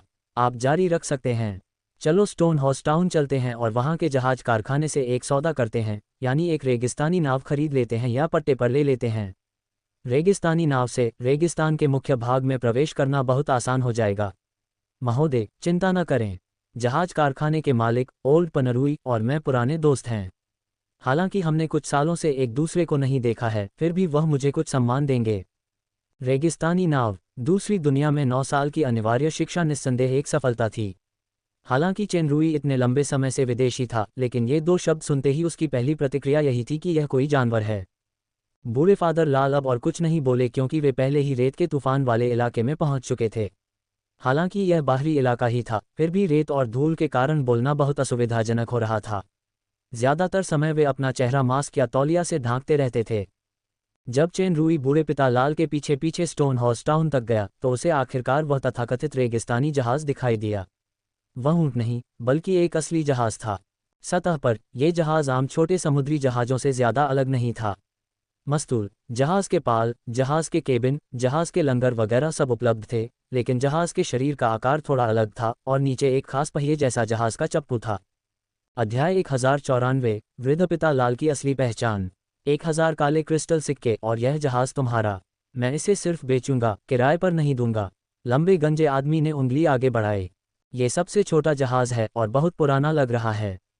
इसके कई अहम हिस्से सड़े गले और विकृत हो चुके हैं। 1000 काले क्रिस्टल सिक्के तो बहुत ज़्यादा कीमत हैं। इसकी कीमत 1000 बैंगनी क्रिस्टल सिक्कों के बराबर भी नहीं है। यही एकमात्र जहाज है। अगर तुम्हें यह नहीं चाहिए तो निकल जाओ। तुम्हें लगता है कि मुझे नहीं पता कि रेत के जहाज अस्थायी रूप से बनाए जा सकते हैं। बूढ़े पिता लाल ने व्यंग्य किया। बूढ़ा पनरुई कहाँ है? उसे मुझसे मिलने आने को कहो। मैं उसका पुराना दोस्त हूँ। मुझे यकीन नहीं होता कि बूढ़ा पनरुई मुझे बेवकूफ़ बनाने के लिए इस तरह की बात करने की हिम्मत करेगा। बूढ़े, तुम्हारी खबर बहुत पुरानी हो गई है। गंजे सिर वाले बलवान आदमी की आंखों में जानलेवा इरादे उभर आए। उसने मेज पटक दी और अचानक 1 दर्जन लोग कमरे में घुस आए। बूढ़े पनरुई पिछले साल मेरे हाथों मर गए थे। ये जहाज का कारखाना अब मेरे कब्जे में है, सर ओकाफोर। अब मैंने अपना इरादा बदल दिया है। अपना सारा पैसा सौंप दो, वरना मैं तुम्हारी जान ले लूंगा। जब बूढ़े पिता लाल पहरे पर थे, चेन रुई ने एक कदम आगे बढ़ाया। सभी ने महसूस किया कि हवा अचानक जम गई और एक ठंडी हवा जो आत्मा को चीरती हुई तेजी से पूरे शरीर में फैल गई, जिससे उनकी हिलने डुलने की क्षमता पूरी तरह से खत्म हो गई। ये जहाज वाकई बहुत पुराना है। चेन रुई ने बस एक शब्द कहा और जहाज पल भर में ढह गया। सब कुछ बजरी जैसे कणों में बदल गया और ऐसे गायब हो गया जैसे इस दुनिया में कभी था ही नहीं। इस दृश्य को देखकर वहां पहुंचे लोगों के पसीने छूट गए, जिनमें गंजा फैक्ट्री डायरेक्टर भी शामिल था। चेन रुई ने धीरे से कहा, तुम्हारा नाम ओकाफोर है ना? क्या तुम अभी जहाज ढूंढना चाहते हो या मुझे ऐसा जहाज देना चाहते हो जो मुझे संतुष्ट कर दे? मैंने तुम्हारी बोलने की क्षमता पर कोई पाबंदी नहीं लगाई है। अगर तुम 5 सेकंड के अंदर नहीं बताओगे तो मैं मान लूंगा कि तुमने पहला रास्ता चुना है। सर, ओकाफोर कांप उठा और तेजी से चिल्लाया, मैं आपको सबसे अच्छा जहाज दूंगा। मैं अभी किसी को इसे जोड़ने के लिए भेज रहा हूँ। 1 घंटे बाद एक रेत का जहाज उसकी नज़र में आया जो दोबारा जोड़ा गया था। ये जहाज चाहे कितना भी बड़ा या आधुनिक क्यों ना हो, उस छोटे जहाज से कहीं बेहतर था जो अभी अभी गायब हो गया था। साहब, इस तरह के जहाज को चलाने के लिए कम से कम 6 लोगों की ज़रूरत होती है। बूढ़े फादर लाल ने आगे बढ़कर कहा, ये पहली बार है जब मैं इस तरह की रेगिस्तानी नाव पर सवार हुआ हूँ। सर ओकाफोर, क्या मुझे आपको कप्तान बनने का निमंत्रण देने का सम्मान मिल सकता है? चेन रुई ने उदासीन नज़रों से उस गंजे सिर को देखा। यह मेरा सम्मान है। हर कोई देख सकता था कि गंजे सर ओकाफोर इतने सम्मानित थे कि वे रोने वाले थे। कुछ ही देर में चेन रुई उस नई रेगिस्तानी नाव में सवार होकर रेगिस्तान में प्रवेश कर गया। रेत का जहाज पहले तो धीमा ही था, लेकिन जैसे जैसे हवा और रेत तेज होती गई, जहाज के पालू पर उठते गए और वह रेत में सरकने लगा। उसकी गति भी धीरे धीरे बढ़ती गई। खासकर टीलों को पार करते समय उतार चढ़ाव के बावजूद जहाज पलटा नहीं, जो वाकई अद्भुत था। चेन रुई ने रेत रोधी लबादा और रेतीले जहाज़ों पर चलने के लिए खास तौर पर बनाए गए चश्मे पहने हुए थे। अंतहीन रेतीली ज़मीन को देखकर ऐसा लग रहा था जैसे कोई जमा हुआ समुद्र हो। उस भव्यता में एक सौम्यता की झलक थी। इस दुनिया में चलते हुए मन हल्का और निर्लिप्त हो जाता था। बेशक ये राजसीपन रेगिस्तान का एक छोटा सा हिस्सा था, खासकर ब्लैक प्रिजन रेगिस्तान का। ज़्यादातर समय यह उन्मत्त ही रहता था। आकाश में रेत और धूल लहर दर लहर रेगिस्तानी नाव पर बह रही थी और जहाज के चलने से पीछे की ओर बने खिंचाव के निशान धीरे धीरे रेत और धूल में गायब हो गए, जैसे कि पहले कुछ भी नहीं हुआ था। बूढ़े पिता लाल ने चेन रुई को जहाज में खींच लिया। सर, मैंने देखा कि ओकाफोर ने अभी अभी कोई खास संकेत भेजा है। अगर वह रेत डाकू नहीं भी है तो भी उसने रेत डाकुओं के साथ सांठगांठ जरूर की होगी। हमें रेत डाकुओं के हमले का विरोध करने के लिए तैयार रहना चाहिए। चेन रुई ने उत्सुकता से पूछा, हम स्टोन हॉर्स टाउन से बहुत दूर हैं, है ना? पीछे की रेत ने इस जहाज के निशानों को ढक दिया है और इसमें जादू या संवेदन शक्ति का कोई ज़बरदस्त हस्तक्षेप होना चाहिए। ये रेत के डाकू हमें कैसे ढूंढ लेते हैं? क्योंकि वे रेत के डाकू हैं। जैसे नाविक साल भर समुद्र में रहते हैं, वैसे ही वे हमेशा सहज ज्ञान से किसी चीज़ की सूंघ सकते हैं। बूढ़े फादर लाल ने सिर हिलाया। हो सकता है कि वे केंद्र के पास घुसने की हिम्मत न करें, लेकिन बाहरी इलाकों में वे इसे अच्छी तरह वाकिफ़ हैं। तो मुझे रेत के डाकुओं से कहना चाहिए कि वे आपकी जगह रास्ता दिखाएं। चेन रुई के शांत रवैये ने ओल्ड फादर लाल को भौहें चढ़ा दी। सर, मुझे पता है कि आपकी ताकत ज़बरदस्त है, लेकिन इस माहौल में आपको इसे हल्के में नहीं लेना चाहिए। रेत डाकुओं का नेता ब्लडबर्ड मोंट्रामी बेहद खूंखार और ताकतवर है। इसके अलावा रेत डाकुओं के जहाज आम रेत नावों की तुलना में ज़्यादा आधुनिक, तेज़ और बड़े हथियारों से लैस होते हैं। हमारे जहाज पर जो कुछ लोग हैं, उनके इरादे पहले से ही छिपे हुए हैं। मुझे डर है। चेन रूई ने सिर हिलाया और बूढ़े पिता लाल ने कहा, रेत डाकुओं के तरीके बहुत अजीब हैं। बस अब से हमें अपने खान पान, खासकर पानी का बहुत ध्यान रखना होगा। पानी पीने से पहले कृपया उस शक्तिशाली कीटाणुनाशक को सक्रिय कर दें ताकि जहर न हो। थकाव और लंबी यात्रा में 3 दिन पलक झपकते ही बीत गए। तीसरे दिन की रात को चेन रूई ने जहाज पर अपनी आंखें बंद कर लीं और अचानक हवा में किसी प्रकार की वो ध्वनि सुनी जो किसी प्रकार के हॉर्न की आवाज़ लग रही थी। बूढ़े फादर लाल जल्दी से आए और जोर से बोले, साहब, बुरी खबर, ये रेत के डाकू हैं। रेत की नाव की गति अचानक धीमी हो गई और गंजा ओकाफो और जहाज चला रहे अन्य लोग जहाज से कूदकर भाग गए। चेन रूई घबराया नहीं। वह धीरे से उठा और बूढ़े पिता लाल की ओर देखा, क्या आप भाग नहीं जाएंगे? बूढ़े फादर लाल को लगा जैसे उनकी आंखें उनके मन को देख पा रही हैं। वे कांपने से खुद को नहीं रोक पाए और सिर हिलाते हुए बोले, मैं भी साहब के साथ उसी जहाज पर हूँ। मैं कहाँ भाग सकता हूँ? चेन रूई ने सिर हिलाया और कुछ नहीं बोला। वह बस चुपचाप जहाज के सबसे आगे खड़ा रहा और उस दिशा को देखता रहा जहां से हॉर्न बज रहा था। कुछ ही देर बाद दुश्मन दृष्टि में प्रकट हुआ। हालांकि रेत और रोशनी ने दृष्टि को थोड़ा प्रभावित किया था, फिर भी वह चांदनी में रेत के 4 विशाल जहाज देख सकता था, जो इस जहाज से कहीं ज्यादा बड़े और तेज थे। लाल चौंक गया जब उसने सबसे बड़े जहाज पर खून के रंग का झंडा लहराते देखा, रक्त पंजा झंडा। ब्लडबियर्ड मोंट्रामी, रेत डाकुओं का नेता, वह सचमुच आया था। चेन रूई ने बड़े जहाज की ओर देखा। वह जहाज हमारे जहाज से कहीं बेहतर होना चाहिए। लाल को आश्चर्य हुआ। उसने सोचा कि उसने गलत सुना है। सर ने क्या कहा? रेत डाकुओं का बड़ा जहाज तेजी से नजदीक आ रहा था और चेन रूई जिस जहाज में था, वह नाविकों के भागने की वजह से रुक गया था। यह अपनी ही मौत का इंतजार करने जैसा था। बड़े जहाज़ों से रेत डाकू घोड़ों पर सवार होकर तेजी से आ रहे थे। उनकी संख्या लगभग 30 थी। चेन रूई ने आते हुए रेत डाकुओं की ओर देखा तक नहीं और उसने बस उदासीनता से कहा, अगर हम उस लाल झंडे के साथ मुख्य जहाज पर होते तो गंतव्य तक पहुंचना बहुत तेज होता। इतना कहकर चेन रूई ने धीरे से अपनी हथेली फैलाकर उसे थोड़ा ऊपर उठाया। दूर खड़ा ब्लड क्लॉ फ्लैग रेगिस्तानी जहाज सचमुच धीरे धीरे हवा में ऊपर उठा। जहाज पर लगे हॉर्न की आवाज़ अचानक बंद हो गई और उसकी जगह डरी हुई चीखों की आवाज़ें गूंजने लगीं। उसने धीरे से अपनी हथेली नीचे की ओर घुमाई और उसे हल्का सा दबाया। हवा में लटके हुए अग्रणी जहाज को छोड़कर बाकी 3 रेगिस्तानी जहाज किसी भयानक दबाव में लग रहे थे। वे पल भर में ढह गए, बारूद में बदल गए और धूल में विलीन हो गए। इस दृश्य ने पास आ रहे रेत डाकुओं को पूरी तरह से भयभीत कर दिया, मानो यह कोई स्वप्न हो। आसमान में मुख्य जहाज पर सवार डाकुओं के सरदार ब्लडबियर्ड मोंट्रामी को भी यही लगा होगा। 3 बेहतरीन लड़ाकू रेत के जहाज हवा में ही बारूद में बदल गए। मैं शायद सपना देख रहा हूँ। इस सपने में न केवल रेत का जहाज बल्कि स्वयं मोंट्रामी और सभी रेत डाकुओं के शरीर भी सड़ने लगे, जैसे जलते हुए घरों या जीवित लोगों की राख धीरे धीरे बिखरती है। भयानक सपना। ये लगभग सभी रेत डाकुओं की अंतिम चेतना थी। फिर उनका पूरी तरह से सफाया कर दिया गया। बूढ़े फादर लाल इस दृश्य को स्तब्ध दृष्टि से देखते रहे। चारों ओर सन्नाटा छाया हुआ था और उन्हें हवा की सीटी भी सुनाई नहीं दे रही थी। उनके और चेन रूई के अलावा तैरते हुए मुख्य जहाज सहित पूरे क्षेत्र में कोई तीसरा जीवित व्यक्ति नहीं था। इस प्रकार की शक्ति का वर्णन शब्दों में नहीं किया जा सकता। निराश। चेन रूई के उदासीन वाक्य ने बूढ़े पिता लाल को चौंका दिया। मुझे खेद है, मेरा समय सीमित है, इसलिए मैंने आपको प्रदर्शन करने का मौका नहीं दिया। साहब, बूढ़े फादर लाल की पीठ ठंडे पसीने से भीग गई थी। सिर्फ गंजा ओकाफोर ही रेत के डाकुओं के संपर्क में नहीं है, तुमने जहाज बनाने वाली फैक्ट्री में भी अपनी छाप छोड़ी है। पहले तुमने मुझे हमारे खाने पर ध्यान देने और जहर से बचने के लिए कीटाणुशोधन जादू चालू करने को कहा था, लेकिन पिछली बार जब मैंने कीटाणुशोधन शक्ति चालू की थी तब तुमने पीने के पानी में जहर मिला दिया था और अब मैं विश्रण नहीं कर सकता। बदकिस्मती से यह मेरे लिए कारगर नहीं है। बूढ़े फादर लाल का शरीर थोड़ा कांप उठा। उन्होंने अभी अभी इस आदमी को सारे रेत के डाकुओं को पल भर में ब्लडबियर्ड मोंट्रामी समेत खत्म करते देखा था। मोंट्रामी की ताकत मुझसे ज्यादा है, लेकिन वह इस आदमी की सहज लहर को बर्दाश्त नहीं कर सकता। इस आदमी की ताकत। संत नहीं, मुझे डर है कि यह सिर्फ संत नहीं है। पिछली बार जब मैंने तुम्हारी छाती पर टैटू देखा था तो मुझे कुछ जाना पहचाना सा लगा था। फिर मुझे याद आया, पता चला कि तुम पहले क्लाउड राइडर साम्राज्य से थे। साफ साफ कहूं तो एक उच्च स्तरीय शाही परिवार के संरक्षक। बूढ़े फादर लाल ने मुठियां भींच लीं, दांत पीस लिए और बोले, बकवास बंद करो। चाहो तो मुझे मार डालो। अगर आप अपनी शक्ति का इस्तेमाल सिर्फ ड्रीमी ओएसिस को ढूंढने के लिए कर रहे हैं तो तो मेरे पास आपको सीधे नियंत्रित करने और एक कठपुतली बनने का एक बहुत ही आसान तरीका है जो पूरी तरह से मेरे आदेशों का पालन करती है। आपको शुक्रगुजार होना चाहिए कि मैंने किसी इंसान की वजह से आपके साथ ऐसा व्यवहार नहीं किया।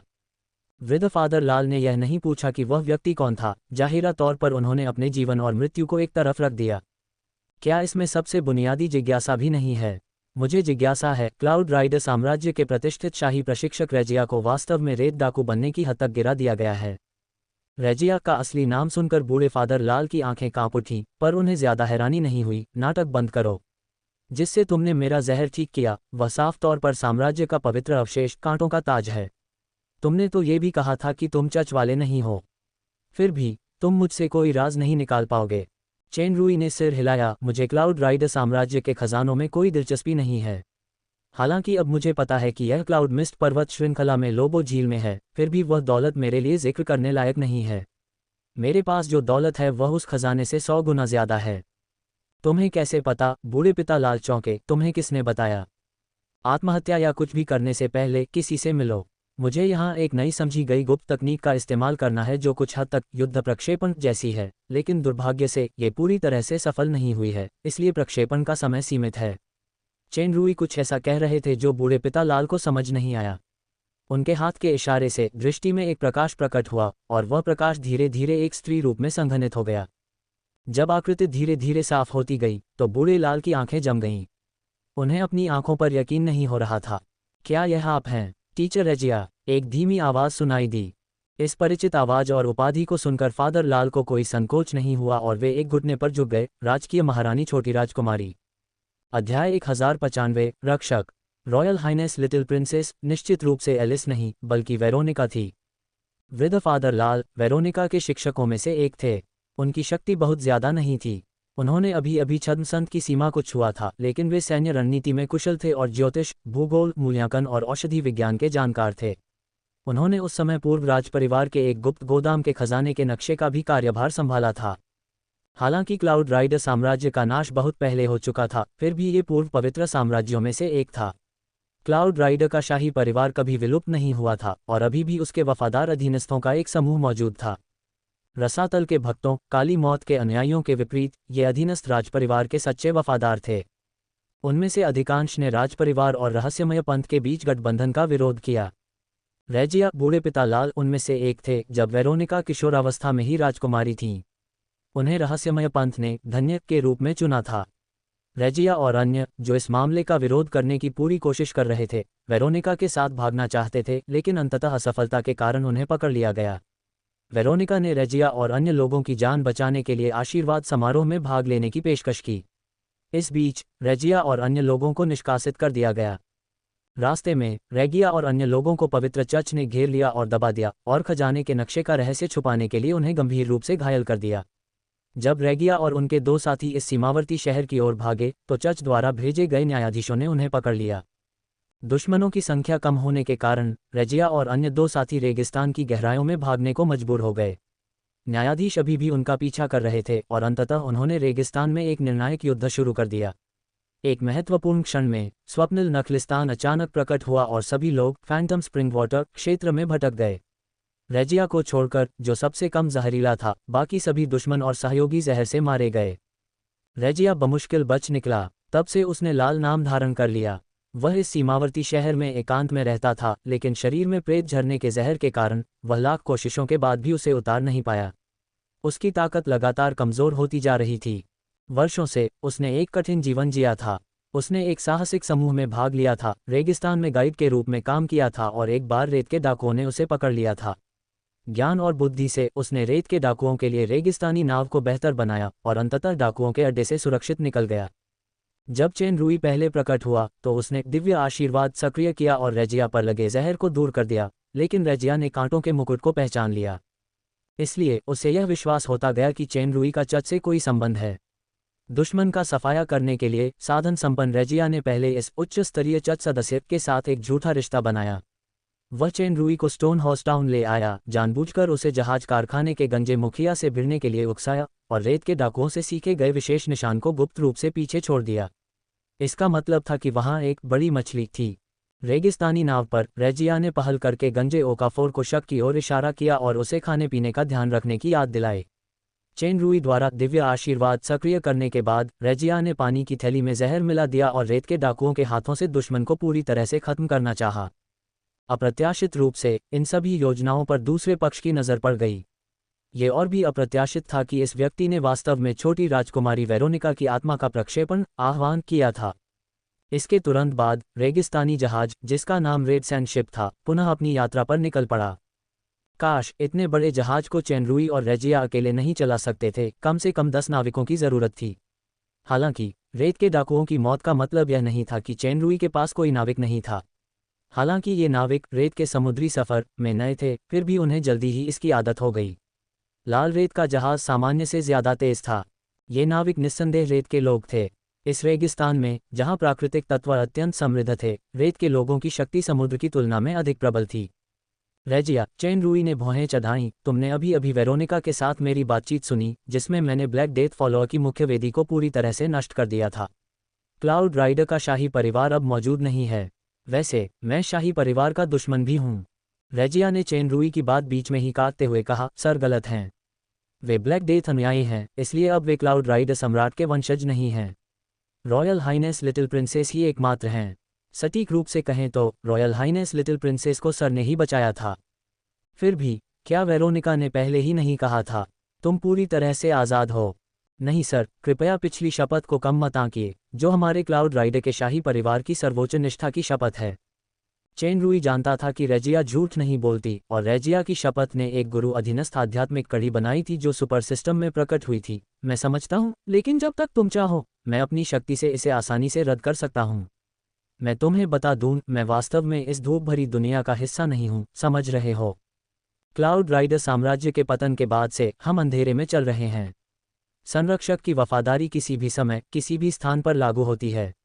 अगर सर ने मेरी शपथ की शक्ति को रद्द कर दिया, तो न केवल शपथ और वफादारी नष्ट हो जाएगी, बल्कि मेरा जीवन भी नष्ट हो जाएगा।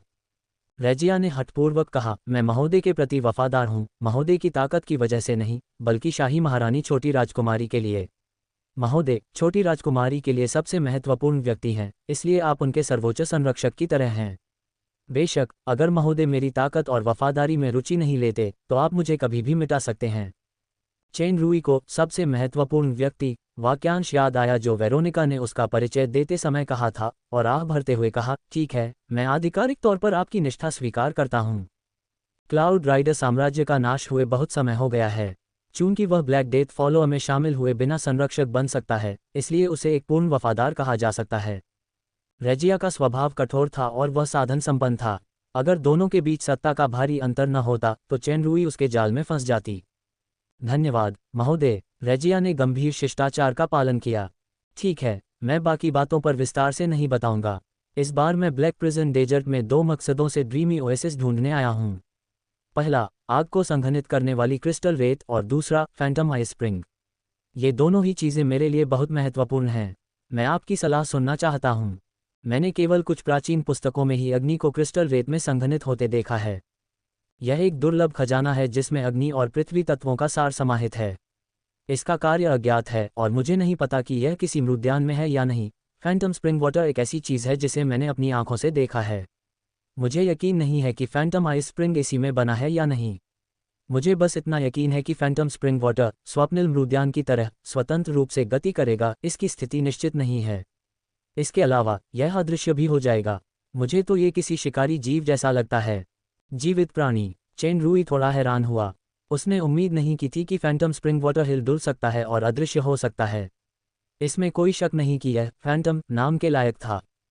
चलो फिर से स्वप्निल ओएसिस के बारे में बात करते हैं। रेजिया ने गंभीरता से कहा, मैं वर्षों से एक रेगिस्तानी साहसिक समूह में शामिल रही हूँ और इस क्षेत्र के इलाके से परिचित हो गई हूँ। बाद में एक मिशन के दौरान भारी हताहतों के कारण साहसिक समूह भंग हो गया और मैं गंभीर रूप से घायल हो गई। जहर के साथ मेरी शक्ति लगभग समाप्त हो गई थी, इसलिए मैंने एक रेगिस्तानी गाइड के रूप में काम करना शुरू कर दिया। 10 साल से भी ज़्यादा समय से, क्योंकि मैं इस तरह की जगह पर लंबे समय से रह रही हूँ, मेरे पास भाग्य तलाशने और खतरे से बचने के लिए कुछ सूंघने की शक्ति भी है। चर्च के न्यायाधीशों द्वारा पीछा किए जाने के अलावा मैं केवल एक बार स्वप्निल नखलिस्तान से मिली, लेकिन मेरे वहां पहुंचने से पहले ही वह गायब हो गया। बाद के वर्षों में मेरे पैर और पैर अधिक से अधिक असुविधाजनक होते गए और छोटा जिम धीरे धीरे अपनी देखभाल करने में सक्षम हो गया।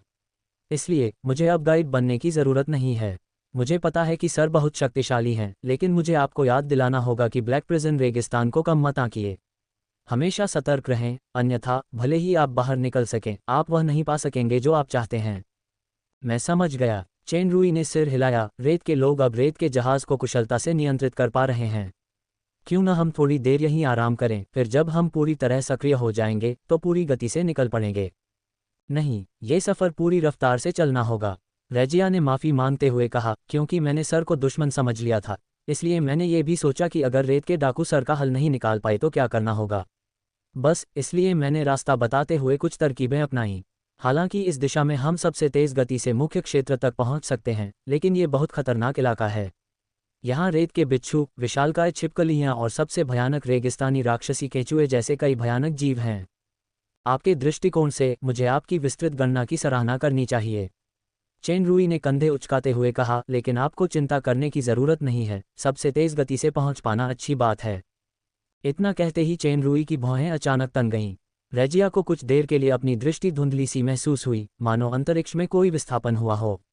जब उसकी दृष्टि वापस लौटी तो उसने पाया कि पूरा जहाज़ एक ही पल में दर्जनों मीटर पीछे हट गया था। जिस जमीन पर जहाज़ पहले खड़ा था वहां विस्फोट हो गया था और एक विशाल पिंड प्रकट हुआ। ये पिंड आधा ही दिखाई दे रहा था। यह एक लंबे और घुमावदार शरीर वाला बड़ा केंचुआ जैसा था। इसके कोई अंग नहीं थे, लेकिन इसके सिरे पर भयानक मुख अंग उग रहे थे।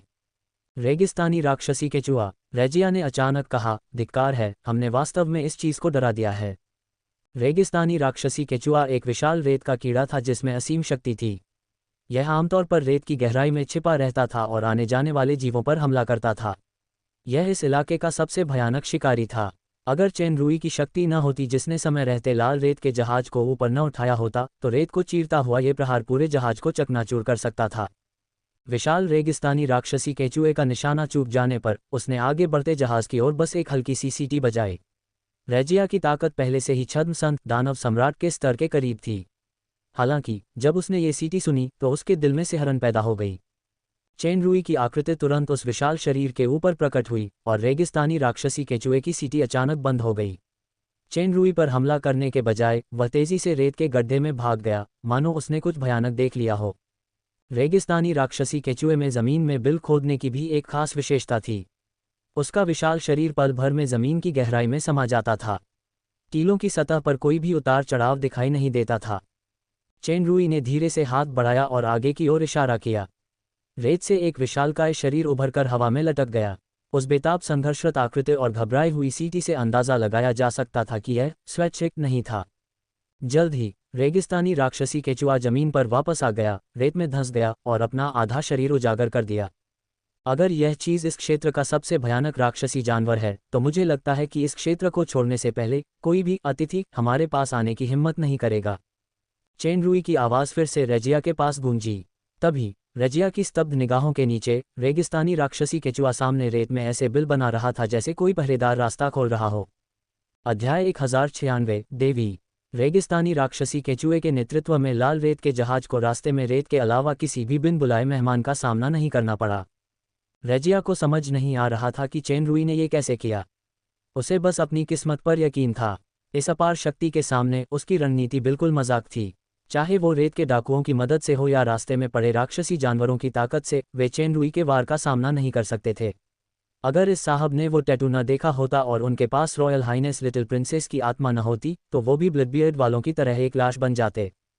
ये स्वाभाविक रूप से चेन रूई द्वारा विश्लेषणात्मक आंखों और अर्धदेव स्तर के दबाव के प्रयोग के कारण हुआ।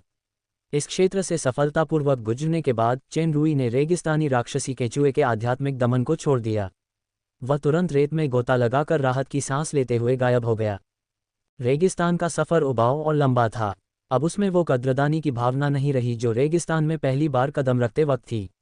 उसे सिर्फ नीरस और अंतहीन रेत ही दिखाई दे रही थी। आधा महीना बीत चुका था और लाल रेत जहाज रेगिस्तान के मुख्य क्षेत्र में प्रवेश कर चुका था। ये रेजिया की मार्गदर्शक के रूप में उपस्थिति का ही नतीजा था। चेन रूई के सामने रेजिया की ताकत का कोई जिक्र नहीं था, लेकिन रेगिस्तान में उसकी सूंघने की क्षमता चेन रूई से भी बेहतर थी। वे टीले चेन रूई जैसे ही दिखते थे, लेकिन रेजिया सही दिशा ढूंढ लेता था। सबके अपने अपने फायदे और नुकसान थे। अगर चेन रूई अकेले निकल पड़ता तो भले ही उसे आधा महीना और लग जाता, शायद वह अभी भी रेगिस्तान में भटकता रहता। मध्य क्षेत्र में रेत की हवा बाहरी क्षेत्र की तुलना में बहुत तेज थी। रेत के लोगों के लिए भी जहाज को निर्धारित दिशा में नियंत्रित करना काफी मुश्किल हो गया था।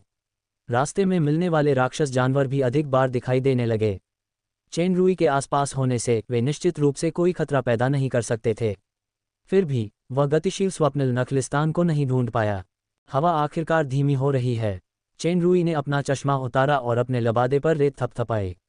हालांकि उसकी ताकत असाधारण थी, फिर भी इस माहौल में सफ़र करते हुए उसे थोड़ा थकना लाजमी था। वह रेड सैंड शिप में भी बैठा था, जहां भंडारण गोदाम में भोजन और पीने के पानी की गारंटी थी। अगर कोई किसी दूसरी दुनिया के ऐतिहासिक पात्र की तरह सीधे रेगिस्तान में चला जाए तो यह अकल्पनीय था। ये कुछ समय के लिए रुक जाना चाहिए, लेकिन अभी आशावादी होने का समय बिल्कुल नहीं है। इस तरह के रेगिस्तान के बीच में आपको हर समय सतर्क रहना होगा। कल जब हमारा सामना बिच्छुओं के झुंड से हुआ तो हम लगभग। रेजिया की आवाज़ अचानक रुक गई, जबकि वह हक्का बक्का आगे देख रहा था।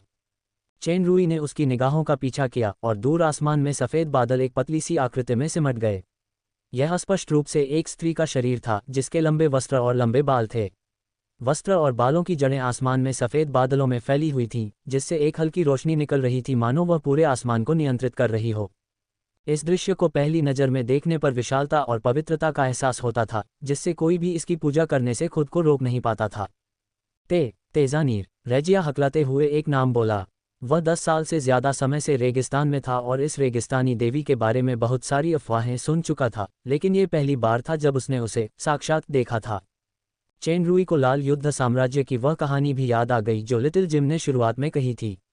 उसने कभी उम्मीद नहीं की थी कि आज उसे प्रकाश देवता द्वारा नामित रेगिस्तानी दूत देखने को मिलेगा। सर, क्या हम घुटने टेककर प्रार्थना करें? रेजिया ने फुसफुसाते हुए कहा। चेन रूई की नज़रें बादल में उस आकृति को घूरती रहीं। रेजिया की बातें सुनकर उसने पूछा, क्या तुम प्रकाश देवता में विश्वास करती हो? ओह, रेजिया चुप रहा। हालांकि क्लाउड राइडर साम्राज्य प्रकाश देवता का कृपापात्र पवित्र साम्राज्य था, लेकिन बाद में रहस्यमय पंथ ने इसे नष्ट कर दिया, जिससे देश का पतन हो गया। चर्च ने एक बार सार्वजनिक रूप से घोषणा की कि उन्हें प्रकाश देवता ने त्याग दिया है और शेषों को दबाने के लिए न्यायाधिकरण न्यायाधीशों को भेजा।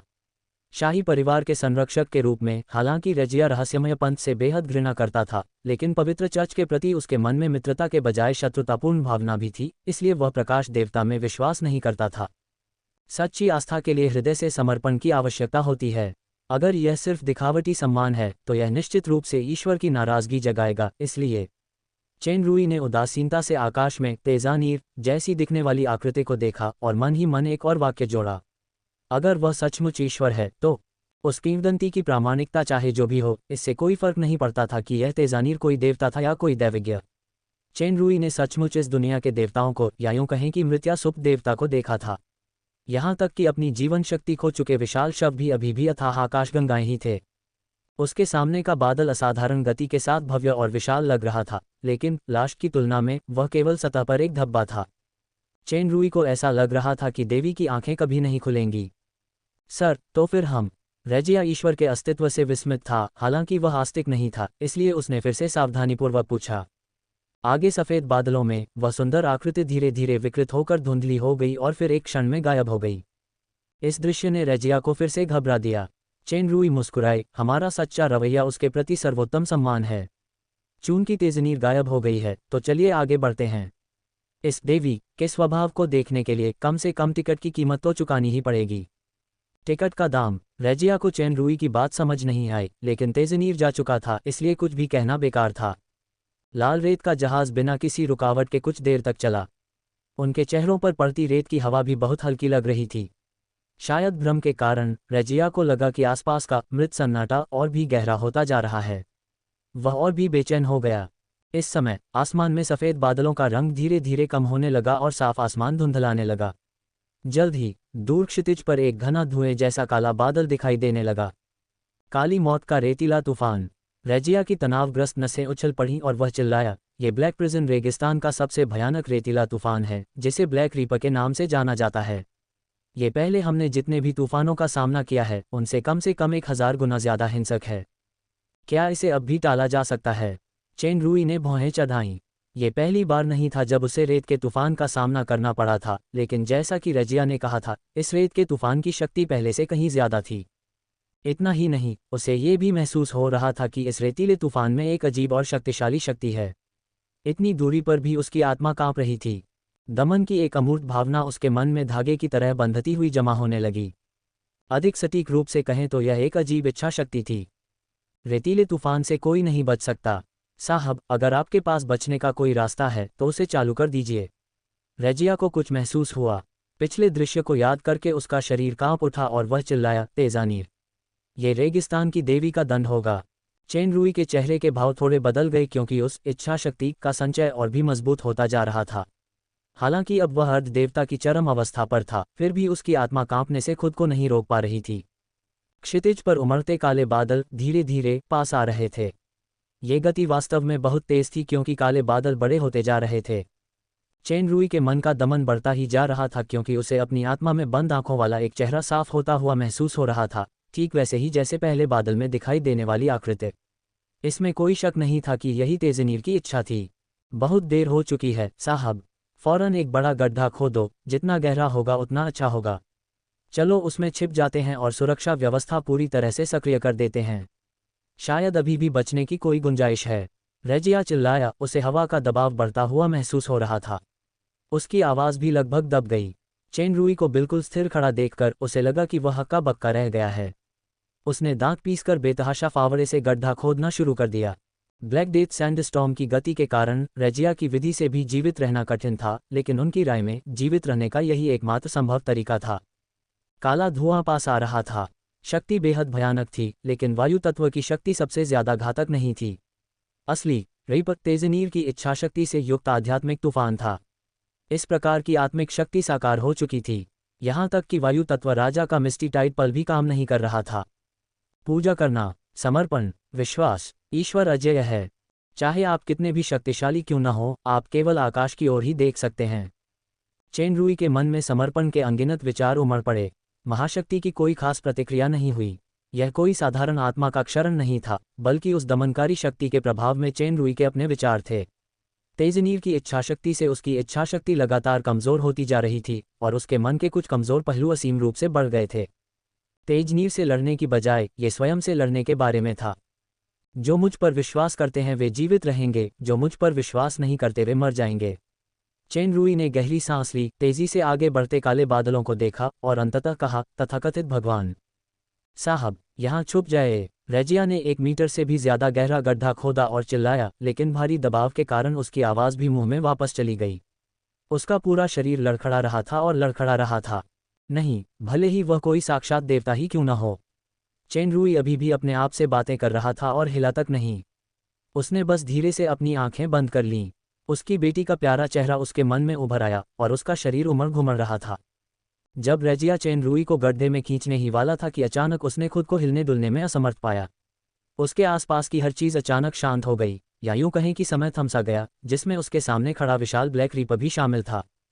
यह अजीब सी शांति बस एक पल के लिए ही रही। लगभग 3 सेकंड बाद समय का प्रवाह अचानक कई गुना तेज हो गया। रजिया को महसूस हुआ कि उसकी पूरी दृष्टि हिंसक रूप से हिल गई है। तभी निकट आता हुआ ब्लैक रीपर किसी अतुलनीय शक्ति द्वारा टुकड़े टुकड़े हो गया प्रतीत हुआ। मृत्यु के कगार पर एक भ्रम। रजिया ने अपनी आंखें जोर से रगड़ीं। उसकी दृष्टि में भयानक काली मौत का रेतीला तूफान उस आकृति के सामने फटता हुआ दिखाई दिया। ऐसा लग रहा था जैसे पूरी दुनिया हिल रही हो, जब तक कि काली रेत पूरी तरह से गायब न हो जाए। धूल जम चुकी थी। अगर तुम मेरे सामने खड़े हुए तो मैं बिना किसी हिचकिचाहट के तुम्हें मार डालूंगा। चेन रुई ने धीरे से अपनी मुट्ठी वापस खींच ली। उसने ध्रुव तारा परिवर्तन का इस्तेमाल नहीं किया, न ही कोई विशेष चाल या उपकरण। ये तो बस उसके मन, इच्छाशक्ति और आत्मा का सबसे शुद्ध प्रहार था। इस प्रहार ने न केवल तेजनीर की इच्छाशक्ति को बल्कि उसके अहंकार को भी पराजित कर दिया। जैसा कि कहा गया है, वह भगवान से भी नहीं डरता था। रजिया ने अविश्वास से मुट्ठी उठाए हुए व्यक्ति को देखा। काली मौत, रेत का तूफान, ईश्वर की शक्ति एक मुक्के से पराजित हो गई। इस मुक्के का सबसे बड़ा असर उसकी ताकत से नहीं, बल्कि उसके विश्वास और दृढ़ संकल्प से हुआ। यह एक अटूट दृढ़ संकल्प था, चाहे सामने भगवान ही क्यों न खड़े हों। इस समय रजिया के मन में पूजा की भावना जागृत हुई, किसी देवी के लिए नहीं, बल्कि इस व्यक्ति के लिए। रॉयल हाइनेस लिटिल प्रिंसेस को एक बहुत ही उल्लेखनीय व्यक्ति मिला है। एक सच्चा संरक्षक। अध्याय 1097 स्वप्न। 3 दिन और बीत गए। शायद पहले ब्लैक डेथ सैंडस्टॉर्म की हार की वजह से यात्रा शांत थी। एक भी राक्षसी जानवर उन पर हमला नहीं कर रहा था। यदि रजिया का चेनरुई के सामने आत्मसमर्पण वेरोनिका के कारण था, तो अब वह पूरी तरह से आश्वस्त था। एक विशाल रेत के टीले पर चढ़ने के बाद रजिया, जो जहाज के शीर्ष की ओर देख रही थी, चिल्लाई, सर, वहां। चेनरुई, जो आंखें बंद करके आराम कर रहा था, अचानक आंखें खोलीं। वह उठा और नजर घुमाई तो उसे दूर समतल भू आकृति में थोड़ी हरियाली दिखाई दी। हरियाली में एक हल्की सी रोशनी थी जो पानी का प्रतिबिंब लग रही थी। ओएसिस। चेनरुई ने अपनी ऊर्जा पुनः प्राप्त की और रेतकर्मियों को लाल रेत जहाज को पूरी गति से हरी बत्ती की ओर ले जाने का आदेश दिया। जब नखलिस्तान नजदीक आ रहा था तो रजिया आश्चर्य से बोली, ये ताज़ी सांस, यह मनमोहक हरियाली, हाँ, यही है स्वप्निल नखलिस्तान। मुझे आज भी याद है कि यह कैसा दिखता था। रजिया की बात सुनकर चेनरुई को भी किसी तरह की ताज़ी हरियाली का एहसास हुआ। वह मन ही मन खुश हुआ। जब तक मुझे अग्नि संघनित क्रिस्टल रेत और उसमें प्रेत बर्फ का झरना मिल जाता है, मैं डोडो और जलतत्व राजा को बचा पाऊंगा। वाह, आखिरकार हमें ये चलता फिरता नखलिस्तान मिल ही गया। रजिया ने अपनी उत्तेजना दबाई और गहरी सांस ली। सर, हालांकि हमें नखलिस्तान मिल गया है, फिर भी हमें सावधान रहना चाहिए। तुम सही कह रहे हो, चलो पहले जहाज से उतरते हैं। चेनरुई ने सिर हिलाया और रेत के ढेर को दूर रख दिया और रजिया के साथ नखलिस्तान की ओर चल पड़ा। नखलिस्तान में हर जगह पेड़ और घास दिखाई दे रहे थे और हवा की नमी रेगिस्तान की तुलना में ज्यादा थी, इसलिए वहां कोई सूखापन और तपन नहीं थी। इतने लंबे समय तक रेगिस्तान में यात्रा करने के बाद नखलिस्तान में प्रवेश करने पर उन्हें अतिरिक्त आराम महसूस हुआ। फिर भी नखलिस्तान में प्रवेश करने का मतलब सुरक्षा नहीं था। प्रेत झरने जैसी बेहद जहरीली चीजों के अलावा वहां और भी खतरे हो सकते थे। इसलिए चेनरुई और रजिया ने अपनी सतर्कता नहीं छोड़ी। थोड़ी ही दूर पर एक छोटी सी झील थी। ठंडी हवा चलने पर चमचमाती लहरें फैलती थीं और हरे पेड़ों पर झुर्रियां पड़ रही थीं। सर, सावधान रहें। पिछली बार जब मैं इस नखलिस्तान में दाखिल हुआ था तो इस छोटी सी झील के पास मुझे प्रेत झरने का पानी मिला था। कई जज, जो मेरा पीछा कर रहे थे, अचानक प्रकट हुए झरने के पानी में समा गए। वे जल्दी ही गल गए। अंत में उनकी हड्डियां भी नहीं बचीं। मेरा एक साथी था जो आगे की ओर भाग गया और झरने का पानी उसे निगलने के लिए पल भर में उसकी ओर बढ़ गया। मैंने देखा कि स्थिति ठीक नहीं थी, इसलिए जब वह दूसरों को निगल रहा था, मैं बिना पीछे देखे नखलिस्तान से भाग निकला। मुझे ये कहते हुए शर्म आ रही है कि इस नखलिस्तान के बारे में मुझे बस इतना ही पता है। बाद में मैंने कई अफवाहें सुनी कि स्वप्निल नखलिस्तान गए ज्यादातर साहसी कभी वापस नहीं लौटे। जब मैंने अतीत को याद किया तो मैं सचमुच भाग्यशाली था। चिंता मत करो, मैं यहाँ हूँ। चेनरुई ने रजिया के कंधे पर थपथपाया, मैं तुम्हें सुरक्षित रखने की पूरी कोशिश करूंगा। चेनरुई ने ब्लैक प्रिजन डेजर्ट में आने से पहले कुछ ऐसा ही कहा था। उस समय रजिया ने चुपके से नाक भान सिकुड़ी और इसे गंभीरता से नहीं लिया। अब चेनरुई को डरावने ब्लैक डेथ सैंडस्टॉर्म को हराते हुए देखने के बाद रजिया को इस साहब की ताकत पर गहरा भरोसा हो गया था, इसलिए उसने सिर हिला दिया। चेनरुई ने गति धीमी की, अपनी धारणा को खोला और रजिया के साथ छोटी झील की ओर चल पड़ा। छोटी झील के किनारे कुछ देर चलने के बाद उसे प्रेत झरने का पानी नहीं मिला और उसकी धारणा में कोई असामान्यता नहीं थी। इसके विपरीत सुपर सिस्टम ने संकेत दिया कि वहां कोई आत्मा का आक्रमण है और वह स्वतः ही परिवर्तित हो गया। ऐसा लग रहा था कि इस मरुद्यान के अजीब होने में कोई संदेह नहीं था। सर, रजिया फुसफुसाया, वहां देखो। चेनरुई ने उस दिशा में देखा जिस ओर वह इशारा कर रहा था। झाड़ी के पास एक साफ झरना बह रहा था जिसमें सफ़ेद हवा बह रही थी और हल्की सी हरी रोशनी पड़ रही थी। ये फैंटम स्प्रिंग वाटर है। हाँ, पिछली बार मुझे यही मिला था, बस यूं ही दिख गया। लेकिन सर, सावधान रहिएगा। चेनरुई की आंखें चमक उठीं। मुझे झरने के पानी का आभास ही नहीं हुआ। सचमुच प्रेत नाम के लायक। ऐसा लग रहा था जैसे प्रेत झरने को उनकी निगाहों का एहसास हो गया हो और वह धीरे धीरे दृश्य में विलीन हो गया हो। ये झरने का पानी सचमुच अदृश्य हो जाएगा। इस समय चेनरुई के दिमाग में एक चेतावनी का संकेत आया। हवा में अचानक एक हल्की हरी रोशनी प्रकट हुई जो उसकी और रजिया की ओर आ रही थी। चेनरुई का आकार टिमटिमाया और वह रजिया के साथ पहले ही हिल चुका था। हल्के हरे रंग की रोशनी लक्ष्य से चूकने के बाद मानो जमीन में रिसकर गायब हो गई हो। सर, रजिया आखिरकार होश में आया। उसे अभी भी एक सदमा सा लगा हुआ था। अभी अभी उसने चेनरुई को सावधान रहने को कहा था, लेकिन उसे लगभग निगल लिया गया था। इससे पहले कि वह अपनी बात पूरी कर पाता, चेनरुई फिर से हिलने लगा और वे छोटी सी झील के पास दिखाई दिए। उनके नीचे की हरी रोशनी एक और झटका देने से चूक गई। चेनरुई की भौहें थोड़ी सिकुड़ गईं। ये प्रेत जल स्रोत सचमुच, जैसा कि रजिया ने शुरू में कहा था, एक अदृश्य शिकारी जैसा है। जल तत्व वाला राक्षस। लेकिन अजीब बात यह है कि विश्लेषणात्मक आंखों में कोई प्रतिक्रिया नहीं है, मानो झरने का पानी मौजूद ही नहीं है। इसी समय छोटी सी झील में अचानक एक विशाल लहर उठी और एक विशाल हाथ में बदल गई, जो एक मंद हरे प्रकाश से चमक रहा था। उस विशाल हाथ ने चेन रुई को पकड़ लिया। चेन रुई ने अपने पैर थपथपाए और रेजिया को लेकर हवा में उड़ गया।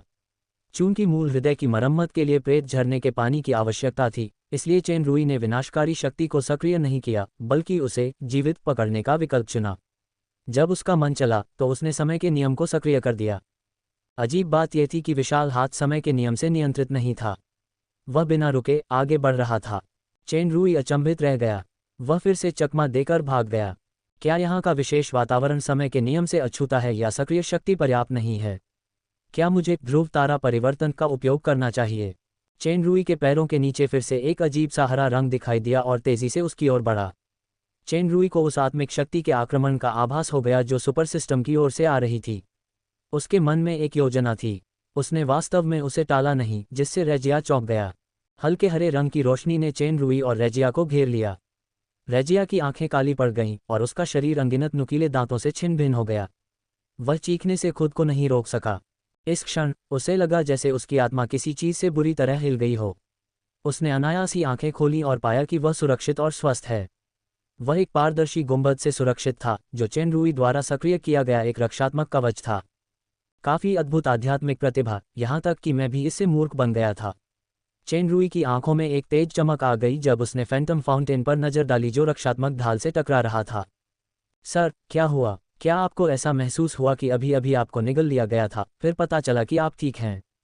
हाँ, ऐसा क्यों? क्योंकि यह सुरक्षा कवच आध्यात्मिक शक्ति को अलग थलग कर देता है। अब मैं पुष्टि कर सकता हूं कि आप वास्तव में यहाँ तब आए थे जब आप उस समय चर्च के पीछे से बच निकले थे। जरूर, मुझे ये स्वप्निल नखलिस्तान याद है। नहीं, तुम जिस चीज में घुसे थे वह यही है, और यहाँ कोई स्वप्निल नखलिस्तान तो है ही नहीं। चेन रुई ने सिर हिलाया। तुम उस समय सचमुच बहुत भाग्यशाली थे, या शायद वह सो रहा था इसलिए वह बस सहज शिकार था, वरना तुम हड्डियों के साथ भी जिंदा नहीं बच पाते। क्या सर ने जो ये कहा वह इस फैंटम स्प्रिंग वाटर की ओर इशारा कर रहा है? रेजिया ने उस हल्के हरे प्रकाश की ओर इशारा किया जो अभी भी रक्षात्मक ढाल पर हमला कर रहा था। ये प्रेत जलस्रोत नहीं है, ये बस एक शिकार करने वाली शक्ति है। ज्यादा सटीक तौर पर कहें तो एक ठोस भ्रम। चेन रुई ने गहरी सांस ली। मुझे नहीं पता कि तुमने मृगतृष्णा वाले प्राणी के बारे में सुना है या नहीं। चेन रुई जब मृत सागर में था तब उसे छिपे हुए धुंधले द्वीप पर मृगतृष्णा का सामना करना पड़ा और वह इस भ्रम से लगभग हतप्रभ रह गया। अंततः शूरा की मदद से उसने मृगतृष्णा को पराजित कर दिया और एडलिन ने मृगतृष्णा की भ्रम शक्ति को अवशोषित कर लिया।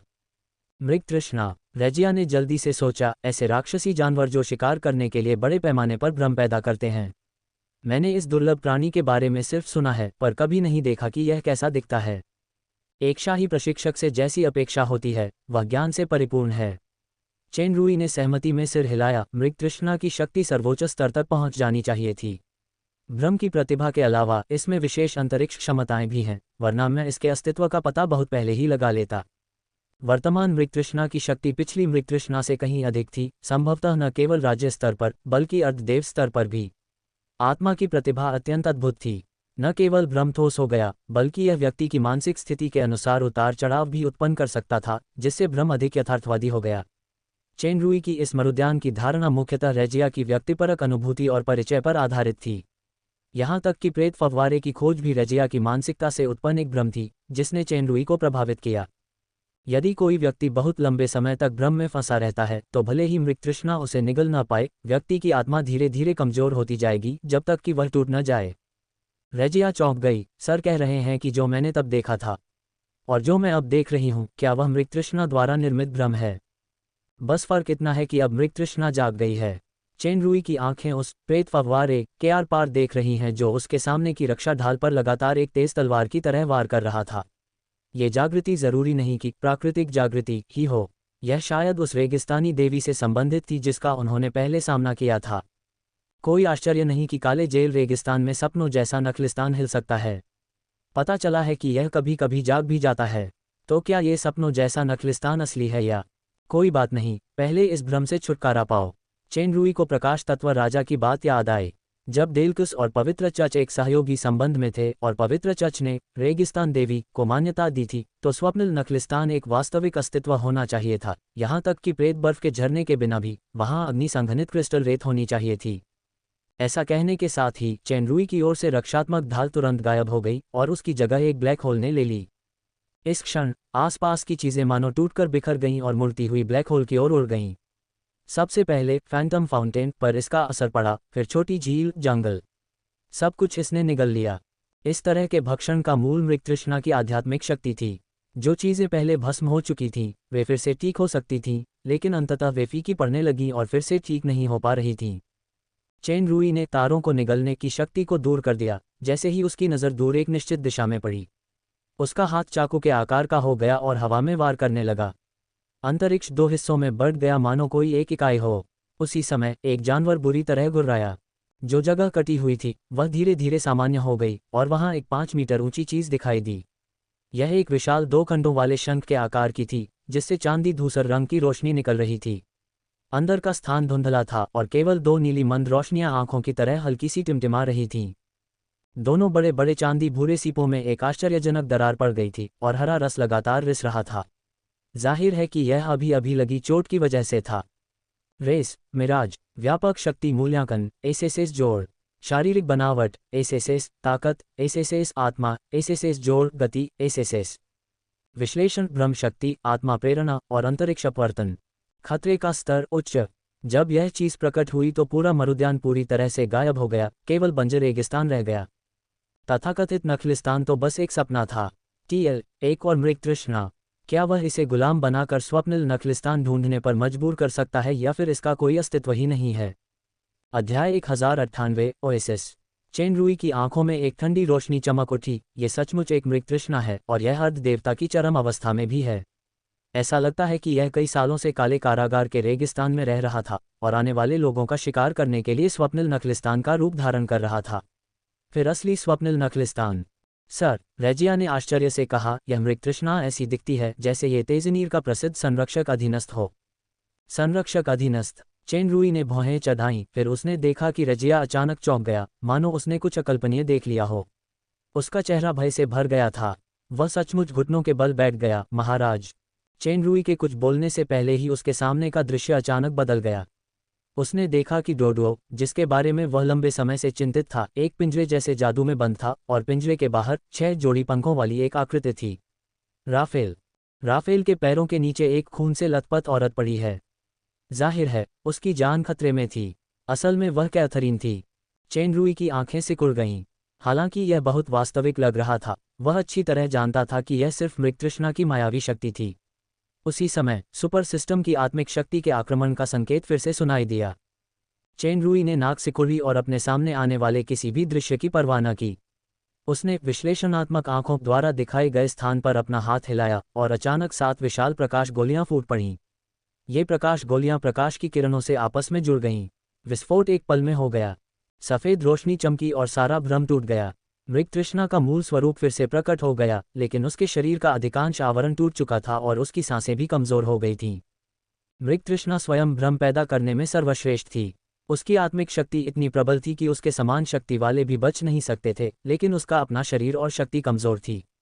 इस 7th सितारा विस्फोट की चपेट में आने के बाद वह गंभीर रूप से घायल हो गई। जब चेन रुई ने अपने हाथ जोड़े तो गर्म हवा अचानक बर्फीली हो गई। मृगतृष्णा का शरीर अचानक जम गया। उसका आधा शरीर शीतकालीन क्षेत्र की शक्ति से जम गया था और वह भ्रम शक्ति को सक्रिय नहीं कर पा रहा था। रेजिया अभी अभी भ्रम से जागी थी। उसे बारिश की तरह पसीना आ रहा था और वह जोर जोर से हौंफ रही थी। अभी क्या हुआ? दरअसल रेजिया पर बस भ्रम के प्रभाव का असर था। मृगतृष्णा का असली निशाना चेन रुई था। दुर्भाग्य से भ्रम की शक्ति के प्रभाव से पहले ही उसे पराजित कर दिया गया। अन्यथा अगर रेजिया भ्रम में बहुत गहराई तक डूब जाता तो उसकी आत्मा सीधे ही टूट जाती। आप जो भी देखते हैं वह असली नहीं है। चेन रुई ने अपना सिर घुमाया और पूछा, आपने अभी कहा था कि यह चीज तेजनीर का संरक्षक अधीनस्थ है? हाँ, रेजिया ने अपने सिर से पसीना पोंछा। तेजानीर की संबंधित किताबों में इसका नाम डोंड्रोमा है, जिसका अर्थ है स्वप्न रक्षक। मुझे बस यह नहीं पता कि यह मृगतृष्णा है। तेजानीर की देवी की मूर्ति में भी इसका स्थान है। यह आमतौर पर देवी के चरणों में एक पर्वत के रूप में होती है। समझ गया, तो इसे असली स्वप्निल नखलिस्तान का पता जरूर होगा। चेन रूई धीरे धीरे मृगतृष्णा की ओर बढ़ा। मृगतृष्णा ने चेन रूई के दिमाग को चकनाचूर करने की पूरी कोशिश की, लेकिन कोई फायदा नहीं हुआ, क्योंकि चेन रूई अब एक काला कवच पहन रहा था, क्रोध राजा कवच। क्रोध राजा कवच न केवल शारीरिक क्षति और जादुई क्षति को बहुत कम कर सकता था, बल्कि यह आत्मा को आत्मिक शरण से भी बचाता था। स्वप्न में नखलिस्तान में प्रवेश करने से पहले चेन रूई को यह एहसास नहीं था कि वह एक मृगतृष्णा का सामना कर रहा है, इसलिए उसने क्रोध राजा कवच नहीं पहना। चेन रूई ने न केवल क्रोध राजा कवच बल्कि एक अन्य वस्तु, भगवान खाने वाला मुखौटा भी सुसज्जित किया। ईश्वर भक्षी मुखौटा एक मंद पीली रोशनी से चमक उठा और एक अजीब शक्ति ने मृगतृष्णा को घेर लिया।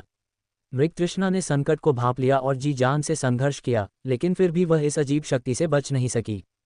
चेन रूई को अब जो करना था वह था ईश्वर भक्षी मुखौटे का उपयोग करके मृगतृष्णा की आत्मा को नियंत्रित करना और यह पता लगाना कि वास्तविक स्वप्निल नखलिस्तान कहाँ है। मृगतृष्णा ईश्वर भक्षी मुखौटे की शक्ति से ढकी हुई थी और उससे निकलने वाली सारी आत्मिक शक्ति वापस परावर्तित हो रही थी। उसी समय एक भयानक शक्ति उसकी आत्मा में घुस गई। देवभक्षी मुखौटा अपने से कमजोर शत्रु की आत्मा को नियंत्रित कर सकता था और उसे अपनी इच्छा से वश में कर सकता था। चेन रूई और मृगतृष्णा दोनों की आत्मिक शक्ति एसएसएस के स्तर पर थी और वे अर्धदेव स्तर की चरम अवस्था थीं। आकाशगंगा में आस्था रखने वाले चेन रूई का आत्मिक स्तर मृगतृष्णा से ऊपर था, साथ ही मृगतृष्णा अब गंभीर रूप से घायल हो चुकी थी और शीतकालीन क्षेत्र द्वारा बंदी बना ली गई थी, इसलिए उसे पूरी तरह से नियंत्रित करने में सक्षम होना चाहिए। चेन रूई की भौहें मुखौटे के पीछे अचानक उठ गईं, क्योंकि उसने महसूस किया कि मृगतृष्णा की आत्मा में एक शक्तिशाली इच्छाशक्ति थी जो वास्तव में ईश्वर भक्षी मुखौटे की शक्ति के खिलाफ लड़ रही थी। ये वसीयत किसी भी तरह से मृगतृष्णा की अपनी नहीं थी। ये कुछ जानी पहचानी सी लग रही थी, मानो अभी अभी ब्लैक डेथ सैंडस्टॉर्म में उसका सामना हुआ हो। बादलों में बंद आंखों की जोड़ी। इस इच्छा के प्रभाव में ईश्वर भक्षी मुखौटे की शक्ति अस्थायी रूप से मृगतृष्णा की आत्मा में घुसपैठ करने में असमर्थ थी। गतिरोध के दौरान मुखौटे की आंखों में बैंगनी तारों की रोशनी चमक उठी और उसके पूरे शरीर में एक चकाचौंध भरी रोशनी फैल गई। उस शक्तिशाली बल ने तुरंत उस इच्छाशक्ति को ढक लिया। अगर वह इच्छाशक्ति ही होती तो तारों की रोशनी की शक्ति का इस्तेमाल करके भी वह उसे दबा नहीं सकता था। लेकिन मृगतृष्णा के शरीर में इच्छाशक्ति जो शक्ति लगा सकती थी वह मृगतृष्णा की सीमाओं को पार नहीं कर सकती थी, इसलिए एक पल में ही ईश्वर भक्षी मुखौटे ने उस इच्छाशक्ति की रक्षा को तोड़ दिया। जैसे ही चेन रूई सफल होने वाला था, उसने अचानक भौहें चढ़ा दी। इससे पहले कि ईश्वर भक्षी मुखौटा मृगतृष्णा की आत्मा को नियंत्रित कर पाता, मृगतृष्णा का शरीर अचानक मुड़ गया और फट गया। जिस समय ईश्वर भक्षी मुखौटे ने मृगतृष्णा की आत्मा को नियंत्रित करना चाहा, उसी समय उस इच्छा ने मृगतृष्णा की आत्मा और शरीर को विस्फोटित कर दिया। वह मृगतृष्णा जो हमेशा से ही दूसरों को भ्रम से नियंत्रित करने में माहिर थी, इस छोटी और भीषण लड़ाई में शुरू से अंत तक केवल एक कठपुतली बनकर रह गई। चेन रूई की बंद आंखें धीरे धीरे खुल गईं। हालांकि उसकी आत्मा की विस्फोटक शक्ति अचानक और प्रबल थी, लेकिन वह उस व्यक्ति के लिए पर्याप्त नहीं थी जिसने ध्रुव तारा परिवर्तन को सक्रिय कर दिया था। सर, उधर देखिए। उसके पीछे रेजिया की आवाज़ सुनाई दी। चेन रूई ने देखा। पता चला कि मृगतृष्णा के फटने के बाद उसका शरीर गायब नहीं हुआ था, बल्कि वह आगे अंतरिक्ष की ओर धुंधली सफ़ेद रोशनी के एक रास्ते में बदल गया था। ये वो शक्ति नहीं थी जिसे चेन रूई ने सक्रिय किया था। यह स्पष्टतः असली लड़ाई तो अभी शुरू ही हुई थी। आप नहीं चाहते कि मैं, एक बिन बुलाया मेहमान, आपके द्वारा बनाए गए साम्राज्य को या व्यवस्था को नष्ट करता रहूं, तो क्या आपने आखिरकार मिलने का फैसला कर लिया है? आसपास का स्थान रहने लगा, केवल रास्ता ही बचा। ऐसा प्रतीत होता है कि तेजनीर ने एक से अधिक विकल्प नहीं दिए। जब चेन रूई ने रेजिया की तरफ देखा तो रेजिया बेहोश हो गया। फिर उसने चेन रूई के बगल में एक चमकती रोशनी देखी और गायब हो गया। चेन रूई ने रेजिया को रखने के लिए टॉवर ऑफ ग्लोरी का उपयोग करने के बाद एक गहरी सांस ली और कदम दर कदम सफ़ेद प्रकाश के मार्ग की ओर चल पड़ा। रास्ते के अंत में एक प्रकाश द्वार था। रोशनी वाला दरवाज़ा अपने आप खुल गया और चेन रूई अंदर चला आया। चारों तरफ ताजगी भरी हरियाली थी, ताज़ी सांसें थीं। ये नज़ारा चेन रूई को जाना पहचाना सा लगा। छोटी छोटी झीलें, जंगल, हाँ, एक नखलिस्तान। बिल्कुल वैसा ही अभी अभी मृगतृष्णा द्वारा निर्मित मृद्यान। चेन रूई ने विश्लेषणात्मक आंखों में मृगतृष्णा के अंतरिक्ष अपवर्तन गुण के बारे में सोचा और उसे तुरंत समझ आ गया कि वह नखलिस्तान पूरी तरह से बनावटी नहीं था, बल्कि वह एक वास्तविक प्रक्षेपण था जो अपवर्तित था। दूसरे शब्दों में, उसके सामने का नखलिस्तान ही असली स्वप्निल नखलिस्तान था। तो क्या फैंटम स्प्रिंग वाटर भी असली है?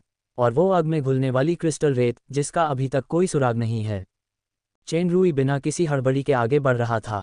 हर कदम के साथ वह अपनी स्टार पावर को गुप्त रूप से समायोजित कर रहा था ताकि यथासंभव सर्वोत्तम स्थिति बनाए रख सके। वह नहीं जानता था कि उसे किस तरह के अस्तित्व का सामना करना पड़ेगा, लेकिन उस समय उसकी मानसिकता उतनी ही अजेय थी जितनी तब थी जब उसने ब्लैक डेथ सैंडस्टॉर्म के चेहरे पर मुक्का मारा था। चेन रुई के कदम रुक गए और उसने अपना सिर ऊपर उठाया। आसमान में सफ़ेद बादल धीरे धीरे सघन होकर एक आकृति बनाने लगे। यह उस महिला की छवि थी जो उसने शुरुआत में देखी थी। ये पिछली बार की तुलना में काफ़ी साफ थी, लेकिन रूप अपेक्षाकृत धुंधला था। उसकी आंखें अभी भी बंद थीं। महिला का शरीर सफ़ेद आभा से दमक रहा था, जिससे लोगों को एक ऐसी पवित्रता का एहसास हो रहा था जिसे सीधे देखा नहीं जा सकता था। चेन रुई को साफ महसूस हुआ कि यह आस्था की शक्ति थी।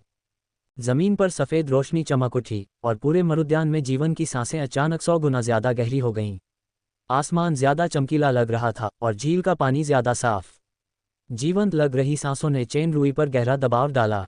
उसे लगा जैसे आसपास का स्थान भयानक शक्ति से भरा हुआ है, यहाँ तक कि हवा भी लगभग जम गई है। बहुत शक्तिशाली आस्था शक्ति, चेन रुई ने अचानक कहा। ध्वनि के साथ एक अजीब सी शक्ति फैल गई और ऐसा लग रहा था जैसे आसपास का वातावरण लहरों से बह रहा हो। सबसे शक्तिशाली शक्ति भी उस तरह की मृदु शक्ति को पूरी तरह से समाप्त नहीं कर सकती। मूल ठोस संतुलन अचानक टूट गया। हालांकि यह अभी भी भयावह था, लेकिन अब यह पूर्ण नहीं था। दुनिया के सबसे ताकतवर को वश में करने के लिए दुनिया की सबसे बड़ी कोमलता का प्रयोग करें। जल तलवार, एक असली तलवार, जरूरी नहीं कि तलवार ही हो। चेन रुई ने बादल में मौजूद महिला की ताकत को खत्म करने के लिए तलवार से वार किया था। हालांकि मैं इस आस्था की अपूर्णता को महसूस कर सकता हूँ। जाहिर है, यह आस्था वास्तव में आपकी नहीं है। शायद आप इन आस्थाओं के सच्चे स्वामी नहीं हो सकते। चेन रुई ने बादल की छवि की ओर देखा, लेकिन इस तरह ऊपर देखना अज्ञानता जैसा था। वह धीरे से मुड़ा और अपने पीछे से बोला, क्योंकि तुम कोई देवता नहीं हो। फिर भी ज्यादातर समय तुम खुद को देवता ही मानते हो। क्या तुम इतने लंबे समय से एक भूमिका निभा रहे हो कि तुम खुद को उस भूमिका से मुक्त करके अपने वास्तविक स्वरूप में नहीं लौट पा रहे हो? वह बात तो कर रहा था, लेकिन ये भी तलवार का एक और वार था। यदि पिछली तलवार का वार मूर्त था, तो ये तलवार अमूर्त थी। मन पर आक्रमण करने वाली तलवार अधिक घातक थी। आसमान में सफ़ेद बादलों से बनी औरत गायब हो गई। दूसरी ओर चेन रुई के पीछे प्रकाश की किरणों का एक साया तेजी से साफ दिखाई देने लगा। लंबे चांदी जैसे बाल, आंखें अभी भी बंद थीं और चेहरे की विशेषताएं थोड़ी धुंधली थीं, लेकिन अनुपात बिल्कुल सही थे। बिना किसी अतिरिक्त जड़ाई या पैटर्न के बर्फ सफ़ेद वस्त्र शानदार और सुंदर लग रहा था। उसके शरीर में शांति थी, लेकिन इस शांति में एक तूफान जैसी भयानक शक्ति पनप रही थी। चेन रुई ने बस मुड़कर उस महिला का सामना किया जिसे दैवज्ञ कहा जाना चाहिए। विश्लेषणात्मक आंखों में डेटा देखे बिना भी वह इस महिला की शक्ति को महसूस कर सकता था। ऐसा एहसास सिर्फ माइकल, शैतान और राफेल जैसे सर्वोच्च स्तर के दिग्गजों के सामने ही महसूस किया जा सकता था। अध्याय 1099, 5 मिनट। ज्यादातर देवदूत पुरुष थे, जबकि कुछ लिंगहीन और तटस्थ थे। वहीं महिला देवदूतों का अनुपात अपेक्षाकृत कम था, खासकर उच्च स्तरीय देवदूतों का। इस समय चेन रुई के सामने जो प्रकट हुई वह एक सुंदर और पवित्र महिला देवदूत थी।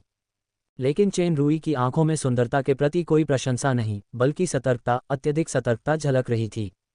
विश्लेषणात्मक आंखों में तेजनीर का डेटा इस प्रकार दिखाया गया था। जाति एंजल, व्यापक शक्ति मूल्यांकन SSSS जोड़, शारीरिक संरचना SSSS जोड़, ताकत SSSS जोड़, आत्मा SSSS जोड़, गति SSSS जोड़। विश्लेषण विशेषता, वायु विशेषता, मिट्टी विशेषता, अग्नि विशेषता, जल विशेषता, युद्ध इरादे का शरीर, संत लड़ाई का दिल, सभी मार्शल आर्ट में दक्षता। खतरे का स्तर अत्यंत खतरनाक। इसमें कोई संदेह नहीं कि यह छद्म ईश्वर की चरम अवस्था है। तेजनीर भी एक देवदूत थी, लेकिन माइकल और राफेल के विपरीत, जिनके पास प्रकाश तत्व की शक्ति थी, उसके पास प्रकाश और अंधकार के 2 तत्वों को छोड़कर सभी 4 तत्व शक्तियां थीं। चेन रुई को और भी ज्यादा आश्चर्य इस बात से हुआ कि इतनी विनम्र और सुंदर दिखने वाली देवदूत में वास्तव में सभी युद्ध कलाओं में निपुणता का गुण था। इसमें कोई शक नहीं कि उसके पास सबसे भयानक हाथापाई की क्षमता थी। चेन रुई ने चुपके से स्टार पावर का इस्तेमाल किया और तेजनीर से निकल रहे भारी दबाव को लगातार दूर किया। क्या मैं सही हूँ, मैडम तेजनीर, या मुझे सुंदर और आकर्षक सुश्री एंजल को बुलाना चाहिए? हालांकि तेजनीर ने अपनी आंखें नहीं खोलीं और चेन रुई ने स्टार कवच के साथ जुड़ा हुआ भगवान खाने वाला मुखौटा पहना हुआ था, वह स्पष्ट रूप से उदासीनता महसूस कर सकती थी। आप कौन हैं? यह आवाज़ बहुत मधुर लग रही थी, लेकिन इसमें एक अस्पष्ट धमकी भरा भाव था। बस एक राहगीर। चेन रुई ने तेजनीर को हल्के से झुकाया। सबसे पहले कृपया मेरी गुस्ताखी को माफ़ करें। मुझे नहीं पता था कि मृग तृष्णा आपकी अधीनस्थ थी। तेजनीर ने अपना सिर थोड़ा ऊपर उठाया और उसकी धीमी आवाज़ मुखौटे को भेदने और उसकी आत्मा को चीरने वाली थी। तुमने अभी डोंड्रोमा को नियंत्रित करने के लिए किस शक्ति का उपयोग किया? एक प्रकार की आत्मिक शक्ति जो आत्मा को नष्ट कर देती है, ठीक वैसे ही जैसे डोंड्रोमा ने मेरे साथ किया था, मैंने बस उसे वापस दे दिया।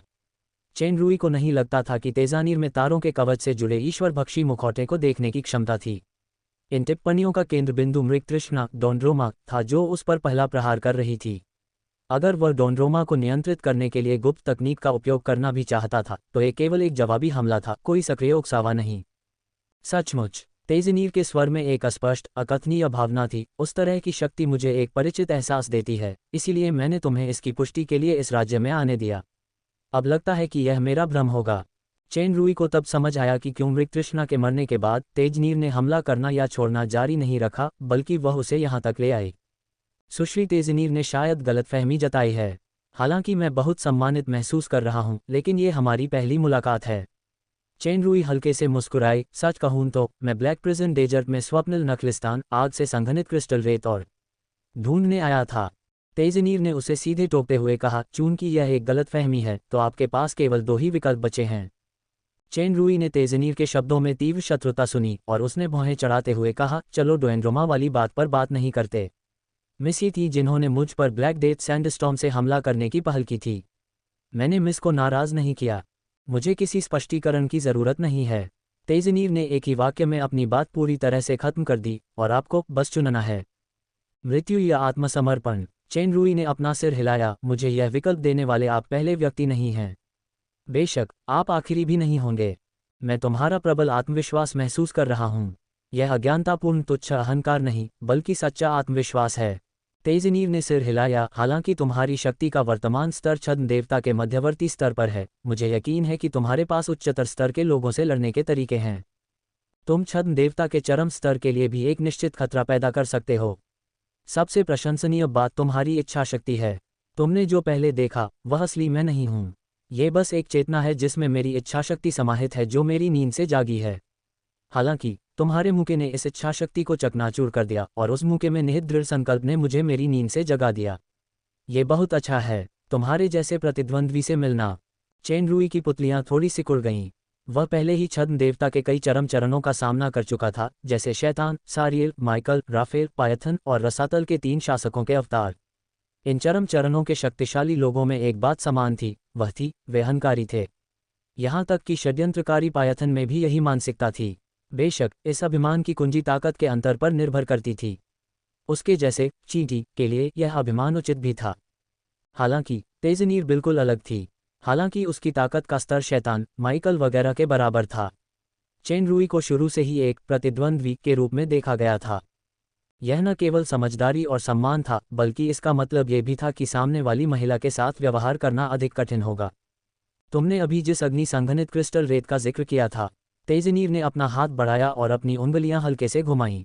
चेन रूई ने महसूस किया कि अनगिनत हल्के पीले क्रिस्टल रोशनियां नखलिस्तान से तेज गति से उड़ रही थीं, और वे तेजी से उसकी हथेली की ओर इकट्ठी हो गईं। चेन रूई ने अपना हाथ क्रिस्टल लाइट की ओर बढ़ाया, लेकिन क्रिस्टल लाइट वास्तव में एक प्रेत की तरह उसके हाथ से गुजर गई। अपनी मेहनत बर्बाद मत करो। अगर तुम्हें ये प्रेत क्रिस्टल रेत मिल भी जाए, तो भी ये बेकार है। असल में ये मेरे किसी काम की भी नहीं है। पूरे राज्य की प्रेत क्रिस्टल रेत यही है। नई रेत को कम से कम 100 साल लगेंगे। तेजनीर ने उदासीनता से कहा। क्रिस्टल की रोशनी उसकी हथेली से लगभग 5 मीटर व्यास वाले एक विशाल प्रकाश गोल में जम गई थी। तभी चेन रूई ने तेजनीर के हाथ में शक्तिशाली सुनहरी और लाल शक्ति को महसूस किया, जो प्रकाश गोल को लपेट रही थी। प्रकाश गोल तेजी से बदलने लगा, जोर जोर से टिमटिमाने लगा।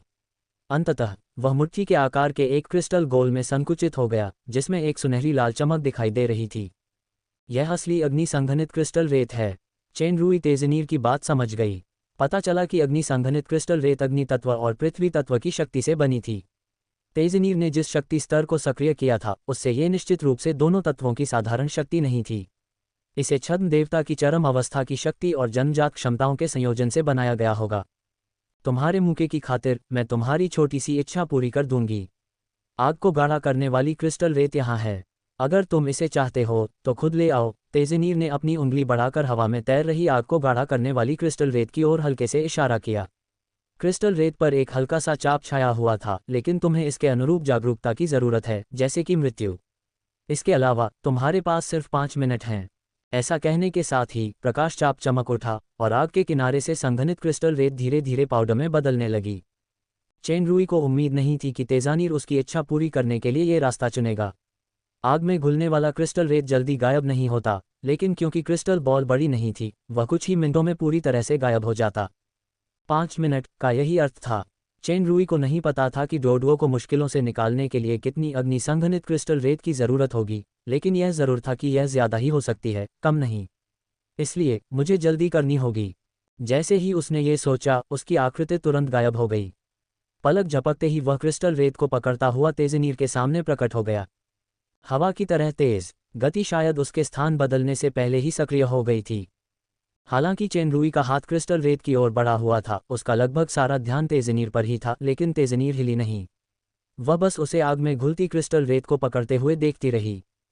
जैसे ही चेन रुई आग को संघनित करने वाली क्रिस्टल रेत को छूने वाला था, तेजनीर अचानक उसकी दृष्टि से गायब हो गया। चेन रुई, जो पहरे पर था, ने विश्लेषणात्मक आंखों में तेजानीर का स्थान खोज लिया। पता चला कि तेजानीर पल भर में ही उसके पास आ गया था। ये गति मेरी अपेक्षा से कहीं ज्यादा तेज है। अगर विश्लेषणात्मक आंखें न होती तो हवा जैसी तेज शक्ति के साथ भी मैं उसके साथ नहीं रह पाता। लगभग उसी समय चेन रुई को एक भयानक संकट की भावना ने घेर लिया, तेजनीर की मुट्ठी। इससे पहले कि वह टकराए, चेन रुई को अपने पूरे शरीर में एक बेहद भयानक इच्छा शक्ति का एहसास हो चुका था। उस अमूर्त शक्ति ने स्टार पावर के संचालन को ठप कर दिया था। उस अवर्णनीय शक्ति के प्रभाव में उसकी आत्मा अनायास ही कांप उठी। इस राज्य का वातावरण सामान्य स्थानों से कहीं अधिक शक्तिशाली था। इस प्रहार के प्रभाव में अंतरिक्ष सचमुच फटा हुआ प्रतीत होता था। यह कोई साधारण चीरफाड़ नहीं थी, बल्कि एक शून्य अवस्था थी। ऐसी निर्वात अवस्था केवल तभी प्रकट होगी जब चेन रुई आयाम विनाश जैसी अंतिम चालों को सक्रिय करेगा। तेजनीर ने बस एक यादृच्छिक पंच लॉन्च किया। नाजुक सी दिखने वाली मुट्ठी में इतनी शुद्ध और बेकाबू ताकत, यह अविश्वसनीय है। यदि यह मुक्का मुझे लगा तो स्टार कवच और क्रोध राजा कवच की सुरक्षा के बावजूद मेरा शरीर और आत्मा पूरी तरह से चकनाचूर हो जाएंगे। चेन रुई ने छद्म देवता के चरम स्तर जैसे माइकल और शैतान के विरुद्ध युद्ध किया था, लेकिन उन महाशक्तियों में भी तेजनीर जैसी भयानक शक्ति नहीं थी। इसे और सटीक रूप से एक और शब्द से वर्णित किया जा सकता है, गति। उस नाजुक पल में चेन रुई ने बिना किसी हिचकिचाहट के जोरदार प्रहार किया। उसका शरीर हरे रंग की बिजली में बदल गया। उसकी गति फिर से कई गुना बढ़ गई। वह मुक्का बचते हुए 100 मीटर दूर दिखाई दे चुका था। तेजनीर ने भौहें सिकोड़ी और उसने फिर हवा की ओर मुक्का मारा। उनके बीच सैकड़ों मीटर की दूरी थी, लेकिन इस मुक्के की ताकत दूरी से कम नहीं हुई। इससे जो जगह बनी वह एक विशाल जंजीर जैसी थी। चेन रुई का शरीर फिर से हरी बिजली में बदल गया और वार से बच गया। वह बहुत दूर भाग गया, वरना सिर्फ निर्वात ही उसे भयानक नुकसान पहुंचा सकता था। तेजनीर ने अपनी दोनों मुट्ठियां घुमाईं और अनगिनत भयानक भूसे एक विशाल आड़े तिरछे जाल में गुंथ गए, जिसने चेन रुई को पूरी तरह से घेर लिया। भले ही उसे चोट न लगी हो, फिर भी अतुलनीय उन्मत्त उतार चढ़ाव ने चेन रुई के मन को झकझोर दिया। ऐसा लगा जैसे वह पहली बार प्रशिक्षण मैदान के लहरदार समुद्र में उतरा हो। वह एक छोटी नाव की तरह था जो गरजते समुद्र में टकरा रही थी। अगर वह सावधान न होता तो टुकड़े टुकड़े हो जाता। लहरों जैसे भयानक समुद्र में हरी बिजली गायब हो गई। हालांकि वह मंडरा रही थी, फिर भी गायब नहीं हुई। इस तरह की शक्ति वास्तव में एक चीज थी जिसका चेन रुई ने हाल ही में सफलतापूर्वक विश्लेषण किया था, ब्रीज शैडो बूट्स। टीएल, एक युद्धप्रिय छद्म भगवान। ऐसा लगता है कि अब उसे अपनी वर्तमान ताकत को तोड़ने की जरूरत है। अध्याय 1100 ब्लिट्स। ब्रीज शैडो बूट्स में 3 क्षमताएं थीं। 1. विंड एस्केप, गति और गति क्षमता को काफी बढ़ाता है। ये स्पार्कल कौशल के साथ आता है जो गति को 3 गुना बढ़ा सकता है। स्पार्कल 1 मिनट तक प्रभावी रहता है और इसे 2 बार इस्तेमाल किया जा सकता है। 2. हवा पकड़, छाया पकड़। विंड कैच, हमले की गति 2 गुनी। अवधि 30 मिनट। शैडो कैच, हमले के लक्ष्य को लॉक कर देता है। लक्ष्य चाहे कितनी भी दूरी या जगह से भाग जाए, वह हमला कर सकता है। इसकी अवधि 3 मिनट है। 3. विंड बॉडी, इस अवस्था में वह प्रतिद्वंद्वी की आक्रमण शक्ति का उपयोग करके पीछे की ओर खिसकेगा, जिससे नुकसान बहुत कम हो जाएगा। इसकी अवधि 10 मिनट है। वास्तव में ये 4 क्षमताओं के बराबर था और ये सभी बहुत व्यवहारिक थीं। चेन रुई ने विंड एस्केप की त्वरण शक्ति का गहराई से अनुभव किया था। इससे न केवल उसकी अपनी गति में सुधार हुआ, बल्कि गति की क्षमता और प्रतिभा में भी सुधार हुआ। उदाहरण के लिए, चेन रुई की स्विफ्ट एज विंड की शक्ति में बड़ा सुधार हुआ, जिससे वह तेजानीर के उस स्तर के गहन हमलों को सफलतापूर्वक चकमा दे सका। स्पार्कल महत्वपूर्ण क्षणों में बच निकलने या जीतने का एक शक्तिशाली कौशल था। विंड कैच के हमले के त्वरण ने सामान्य उपकरणों की तरह आधार हमले की गति नहीं बढ़ाई। इसके बजाय इसने सभी कौशल या उपकरण बफ्स के बाद गति बढ़ा दी, जिसका अर्थ था कि सभी कारकों को मिलाकर कुल गति दोगुनी हो गई। शैडो कैच और भी रहस्यमय था। ये लक्ष्य पर लॉक होकर क्रॉस स्पेस हमले कर सकता था। अगर प्रतिद्वंद्वी किसी दूसरे स्थान पर भाग भी जाए तो भी वह हमला जारी रख सकता था। ये बस एक सुपर ट्रैकिंग मिसाइल थी जो सभी बाधाओं को पार कर जाती थी। बेशक इसमें हिट काउंट और 3 मिनट की अवधि थी। विंड बॉडी एक अत्यंत व्यवहारिक उतराई और रक्षात्मक क्षमता थी। यदि अभी भी कुछ कमी थी तो वह ये थी कि ब्रीज शैडो बूट्स की एक क्षमताएं विंड एस्केप को छोड़कर हर 24 घंटे में केवल एक बार ही इस्तेमाल की जा सकती थीं। यदि ब्रीज शैडो बूट्स न होते तो तेजनीर के भयानक हमले का सामना करते हुए चेन रुई ने अपने जीवन रक्षक कौशल जैसे mirror body, demonic flies transformation और स्टार डायवर्जन को समाप्त कर दिया होता। तेजनीर के चेहरे पर एक व्यंग्यात्मक भाव उभर आया जब उसने देखा कि हरी बिजली चमककर उसके पंचनेट से निकल गई। बचते हुए वह कदम दर कदम आग में घुलती क्रिस्टल रेत की ओर बढ़ रहा था। तेजनीर ने अपने पैर थपथपाए और तुरंत चेन रुई के सामने प्रकट हो गई। चेन रुई जानता था कि आमने सामने की लड़ाई में वह उसका प्रतिद्वंद्वी नहीं था, इसलिए उसे उसकी गति का फायदा उठाना पड़ा। उसने अपना शरीर एक तरफ घुमाया, पूरी ताकत से तेजानीर को पीछे छोड़ा और तेजी से यू टर्न लेते हुए आग में घुलते क्रिस्टल रेत की ओर दौड़ा। हालांकि तेजानीर उसके पीछे पीछे आ रहा था। उसकी गति चेन रुई से भी ज्यादा थी, जिसके पास विंड एस्केप बफ था। चेन रुई भागने में भी माहिर था। उसने बचने के लिए चक्कर लगाने की पूरी कोशिश की, कई बार वह लगभग पकड़ा ही गया। चेन रुई की मौजूदा ताकत के साथ तेज हवा की ताकत जोड़ने के बाद यह पहले से ही छद्म देवता की चरम अवस्था की गति के करीब था। ब्रीज शैडो बूट्स की बफ पावर के साथ इसे एसएसएस जोड़ के स्तर तक पहुंच जाना चाहिए था, लेकिन तेजनीर उससे भी तेज था। भयानक शक्ति, भयानक गति। तेजनीर ने फिर से मुक्का मारा, पहले से भी तेज। इस समय चेन रुई को लगभग गलती से लगा कि प्रतिद्वंद्वी ने ब्रीज शैडो बूट्स पहने हुए हैं। जब बेस्क शक्ति उसके शरीर को चीरने ही वाली थी, चेन रुई की हरी बिजली फिर से चमक उठी। उसकी गति अचानक तिगुनी हो गई और वह तुरंत उसकी मुक्का शक्ति की सीमा से बाहर निकल गया। स्पार्कल ब्रीज शैडो बूट्स द्वारा। हालांकि दोनों के बीच अभी अभी कई राउंड तक लड़ाई आगे पीछे हुई थी, लेकिन तेज गति के कारण वास्तविक समय 1 मिनट भी नहीं पहुंचा। चेन रुई ने यहां आने का अपना उद्देश्य याद रखा। स्पार्कल की शक्ति से वह पास ही तैरती हुई आग में संघनित क्रिस्टल रेत की ओर बढ़ा। इस समय संकट का आभास फिर से हुआ और चेन रुई चौंक गई। तेजनीर वाकई स्पार्कल के साथ चल रही है। क्या यही उसकी असली गति है? नहीं, तेजनीर अभी तक विश्वास का कवच से सुसज्जित नहीं है। यह महिला निश्चित रूप से उन सभी छद्म देवताओं में सबसे तेज प्रतिद्वंद्वी है जिनका मैंने सामना किया है। शायद वह शुद्ध शक्ति में भी सबसे शक्तिशाली प्रतिद्वंद्वी है। चेन रुई पहले से ही तेजनीर के मुक्के से भयभीत था। इस बार मुक्का में वो ताकत थी जो पहले कभी सक्रिय नहीं हुई थी। अनगिनत तेज प्रकाश किरणें जगह जगह दरारों के साथ बाहर निकलीं। इस बार रेखाओं की बजाय वे सतहों में विलीन हो गईं और चेन रुई को चारों दिशाओं में घेर लिया। पलक झपकते ही सतहें बड़ी और बड़ी होती गईं, जल्दी जल्दी जुड़कर एक दूसरे से जुड़ गईं और एक घनाकार पूरी तरह से बंद जगह में बदल गईं। चेन रुई उसमें फंस गया था। भागने के लिए कहीं जगह नहीं थी। बंद जगह में उन सतहों ने भयानक शक्ति से घनीभूत अनगिनत रेखाएं फेंकी जो चेन रुई की ओर तेजी से बढ़ रही थीं। वे जहां भी गुजरती सब कुछ बिखर जाता। घनाकार स्थान तेजी से सिकुड़ रहा था। यह कोई साधारण हमला नहीं था, बल्कि तेजनीर की अंतिम शक्तियों में से एक था, सोलिटरी वैनिश। सब कुछ नष्ट करने की शक्ति का सामना करते हुए चेन रुई इससे बिल्कुल भी बच नहीं सका। उसकी आंखें चमक उठीं और आखिरकार उसने एक जीवन रक्षक चाल चली जिससे उसका शरीर अचानक पारदर्शी हो गया। दर्पण शरीर। तेजनीर ने फिर भौहें चढ़ाईं। वह घन जिसे चेन रुई के साथ मिलकर शून्य हो जाना चाहिए था, अजीब तरह से विकृत हो गया था। सतहें फिर से रेखाओं में बिखर गईं और उस पर वापस आ गईं। उसके आसपास का स्थान अचानक बिखर गया। हालांकि इस तरह की परावर्तित रेखाएं उसके हमले की तरह अंतरिक्ष को नष्ट नहीं कर सकती थीं, फिर भी उनकी शक्ति भयावह थी। उसे इस बात पर यकीन नहीं हो रहा था कि छद्म देवता के मध्यवर्ती चरण पर मौजूद प्रतिद्वंद्वी ने वास्तव में छद्म देवता के चरम चरण के हमले को परावर्तित कर दिया था। तेजनीर कुछ सोच पाती उससे पहले ही वह अनगिनत शक्तिशाली शक्तियों में लिप्त गई जो वापस परावर्तित हो रही थीं।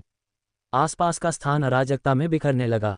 उसके चारों ओर बिखरी रक्षात्मक शक्तियों पर विलुप्ति की रेखाएं छा गईं और उसके सफ़ेद वस्त्र पर अनगिनत दरारें पड़ गईं। चेन रुई ने अपनी उत्कृष्ट कृति की ओर मुड़कर नहीं देखा। इसके बजाय वह तेजी से स्पार्कल की शक्ति से क्रिस्टल रेत को संघनित करते हुए आग की ओर दौड़ा, जो सबसे महत्वपूर्ण चीज थी। स्पार्कल की गति बेहद तेज थी। पलक झपकते ही हवा में लटकी क्रिस्टल बॉल पहुंच गई। एक पल में चेन रूई ने देखा कि उसके पीछे की सांसें अचानक कई गुना बढ़ गईं। तेजनीर के आसपास की सारी अस्त व्यस्त रोशनियां और बिखरा हुआ स्थान तुरंत बारूद में बदल गया। लगभग उसी समय बैंगनी रोशनी वाली एक आकृति अचानक प्रकट हुई। बैंगनी प्रकाश इतना तेज था कि पलक झपकते ही उसने चेन रूई को अपनी चपेट में ले लिया। उस प्रकाश में अत्यंत भयानक शक्ति थी। चेन रूई को छूने से पहले ही उसकी पीठ में दर्द होने लगा। क्रोध राजा के कवच से जुड़ा तारा कवच भी उसे रोक नहीं पाया। अगर उस पर ऐसी गति आ जाती तो बचने की कोई संभावना नहीं होती। तेजनीर इस दुश्मन को पूरी तरह से खत्म करने ही वाली थी कि तभी उसे लगा कि उसकी गति फिर से तेज हो रही है। वह असल में उसके साथ नहीं चल पा रही थी। वह मन ही मन चौंकी, आखिर वह इतनी तेज कैसे हो सकता है? सही नहीं, उसने तुरंत प्रतिक्रिया दी। बात यह नहीं थी कि दूसरा पक्ष तेज हो गया था, बल्कि वह धीमी हो गई थी। समय का प्रवाह बदल रहा है। समय आ सकता है। ये कुछ मोड़, जिनमें दोनों के मनोवैज्ञानिक बदलाव भी शामिल थे, पलक झपकते ही घटित हो गए। हरी बिजली जैसी आकृति आग में घुलती क्रिस्टल रेत से बस एक कदम की दूरी पर थी। तेजनीर, जिसने हर समय अपनी आंखें बंद रखीं, ने गति धीमी करने के समय के नियम को नज़रअंदाज कर दिया और अपनी आंखें खोल दीं। चेन रूई की आत्मा कांप उठी और उसके मन में दो आंखें प्रकट हुईं, एक पुतली लाल थी और दूसरी चांदी की। जैसे ही ये आंखें प्रकट हुईं, उसके पूरे शरीर का रक्त प्रवाह मानो रुक गया। न केवल रक्त, बल्कि स्टार पावर, आत्मिक शक्ति और यहाँ तक कि चेतना भी रुक गई। साथ ही समय भी शायद रुक गया। चेन रूई भयभीत हो गया। शैतान भी केवल समय की विपरीत शक्ति का उपयोग करके ही मेरे द्वारा सक्रिय किए गए समय शक्ति को निष्क्रिय कर सकता था। तेजनीर ने ऐसी कौन सी शक्ति का उपयोग किया कि वह वास्तव में समय शक्ति को सीधे तोड़ सके? सामने हवा में लटकी आग को संघनित करने वाली क्रिस्टल रेत पहुंच के भीतर थी, लेकिन समय की शक्ति के प्रभाव के बिना बैंगनी प्रकाश ने तुरंत चेन रूई के शरीर को भेद दिया और उसका शरीर अचानक बिखर गया।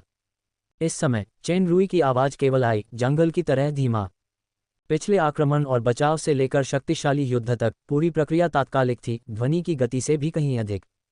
चेन रूई, जो अग्नि संघनित क्रिस्टल रेत पाने वाला था, आखिरकार असफल रहा। अग्नि संघनित क्रिस्टल रेत पाने से पहले ही वह टुकड़े टुकड़े हो गया। तेजनीर की चांदी और लाल पुतलियां थोड़ी सिकुड़ गईं। उसकी दृष्टि में बिखरा हुआ शरीर असल में मक्खियां थीं। टूटने के बाद मक्खियां चेन रूई के शरीर में फिर से इकट्ठा हो गईं। उसे कोई चोट नहीं आई। राक्षसी मक्खियों का रूपांतरण भगवान खाने वाले मुखौटे का। चेन रूई के दाहिने हाथ में एक क्रिस्टल बॉल थी जो सुनहरी लाल रोशनी उत्सर्जित कर रही थी, आग संघनित क्रिस्टल रेत। मैडम तेजनीर, मुझे नहीं लगता कि हमें लड़ाई जारी रखने की कोई ज़रूरत है। कम से कम फिलहाल तो नहीं। हालांकि चेन रूई को आग में घुलने वाली क्रिस्टल रेत मिल गई थी, लेकिन वह पहले ही ठंडे पसीने से लथपथ हो चुका था। अभी अभी हुई लड़ाई बहुत छोटी थी, लेकिन ये पूरी तरह से बेहद तेज गति से लड़ी गई थी। इसे एक ब्लिट्स कहा जा सकता है। ये किसी भी कठिन लड़ाई से कम तीव्र और खतरनाक नहीं थी जो उसने अब तक देखी थी। सच कहूं तो तेजनीर की लड़ाकू प्रतिभा और क्षमताएं बहुत भयानक थीं। अगर ब्रीथ शैडो बूट्स और गॉड ईटिंग मास्क की ताकत न होती तो शायद वह हार जाता। तेजनीर ने घुरघुराहट की और सचमुच हमला करना बंद कर दिया। उसके शरीर पर सफ़ेद चोगा पिछले दर्पण शरीर प्रतिबिंब की शक्ति से चकनाचूर हो गया था, इसलिए उसने चोगा जमीन पर फेंक दिया, जिससे अंदर का सूट दिखाई देने लगा। ये सफ़ेद चड्डी लड़ाई के लिए उपयुक्त थीं। तेजनीर का कद मध्यम था, लेकिन उसके शरीर का अनुपात बेहद सुडौल था। हालांकि इस पोशाक में त्वचा बहुत कम दिखाई दे रही थी, लेकिन इसने उसके शरीर को एकदम सही आकार में ढंक रखा था।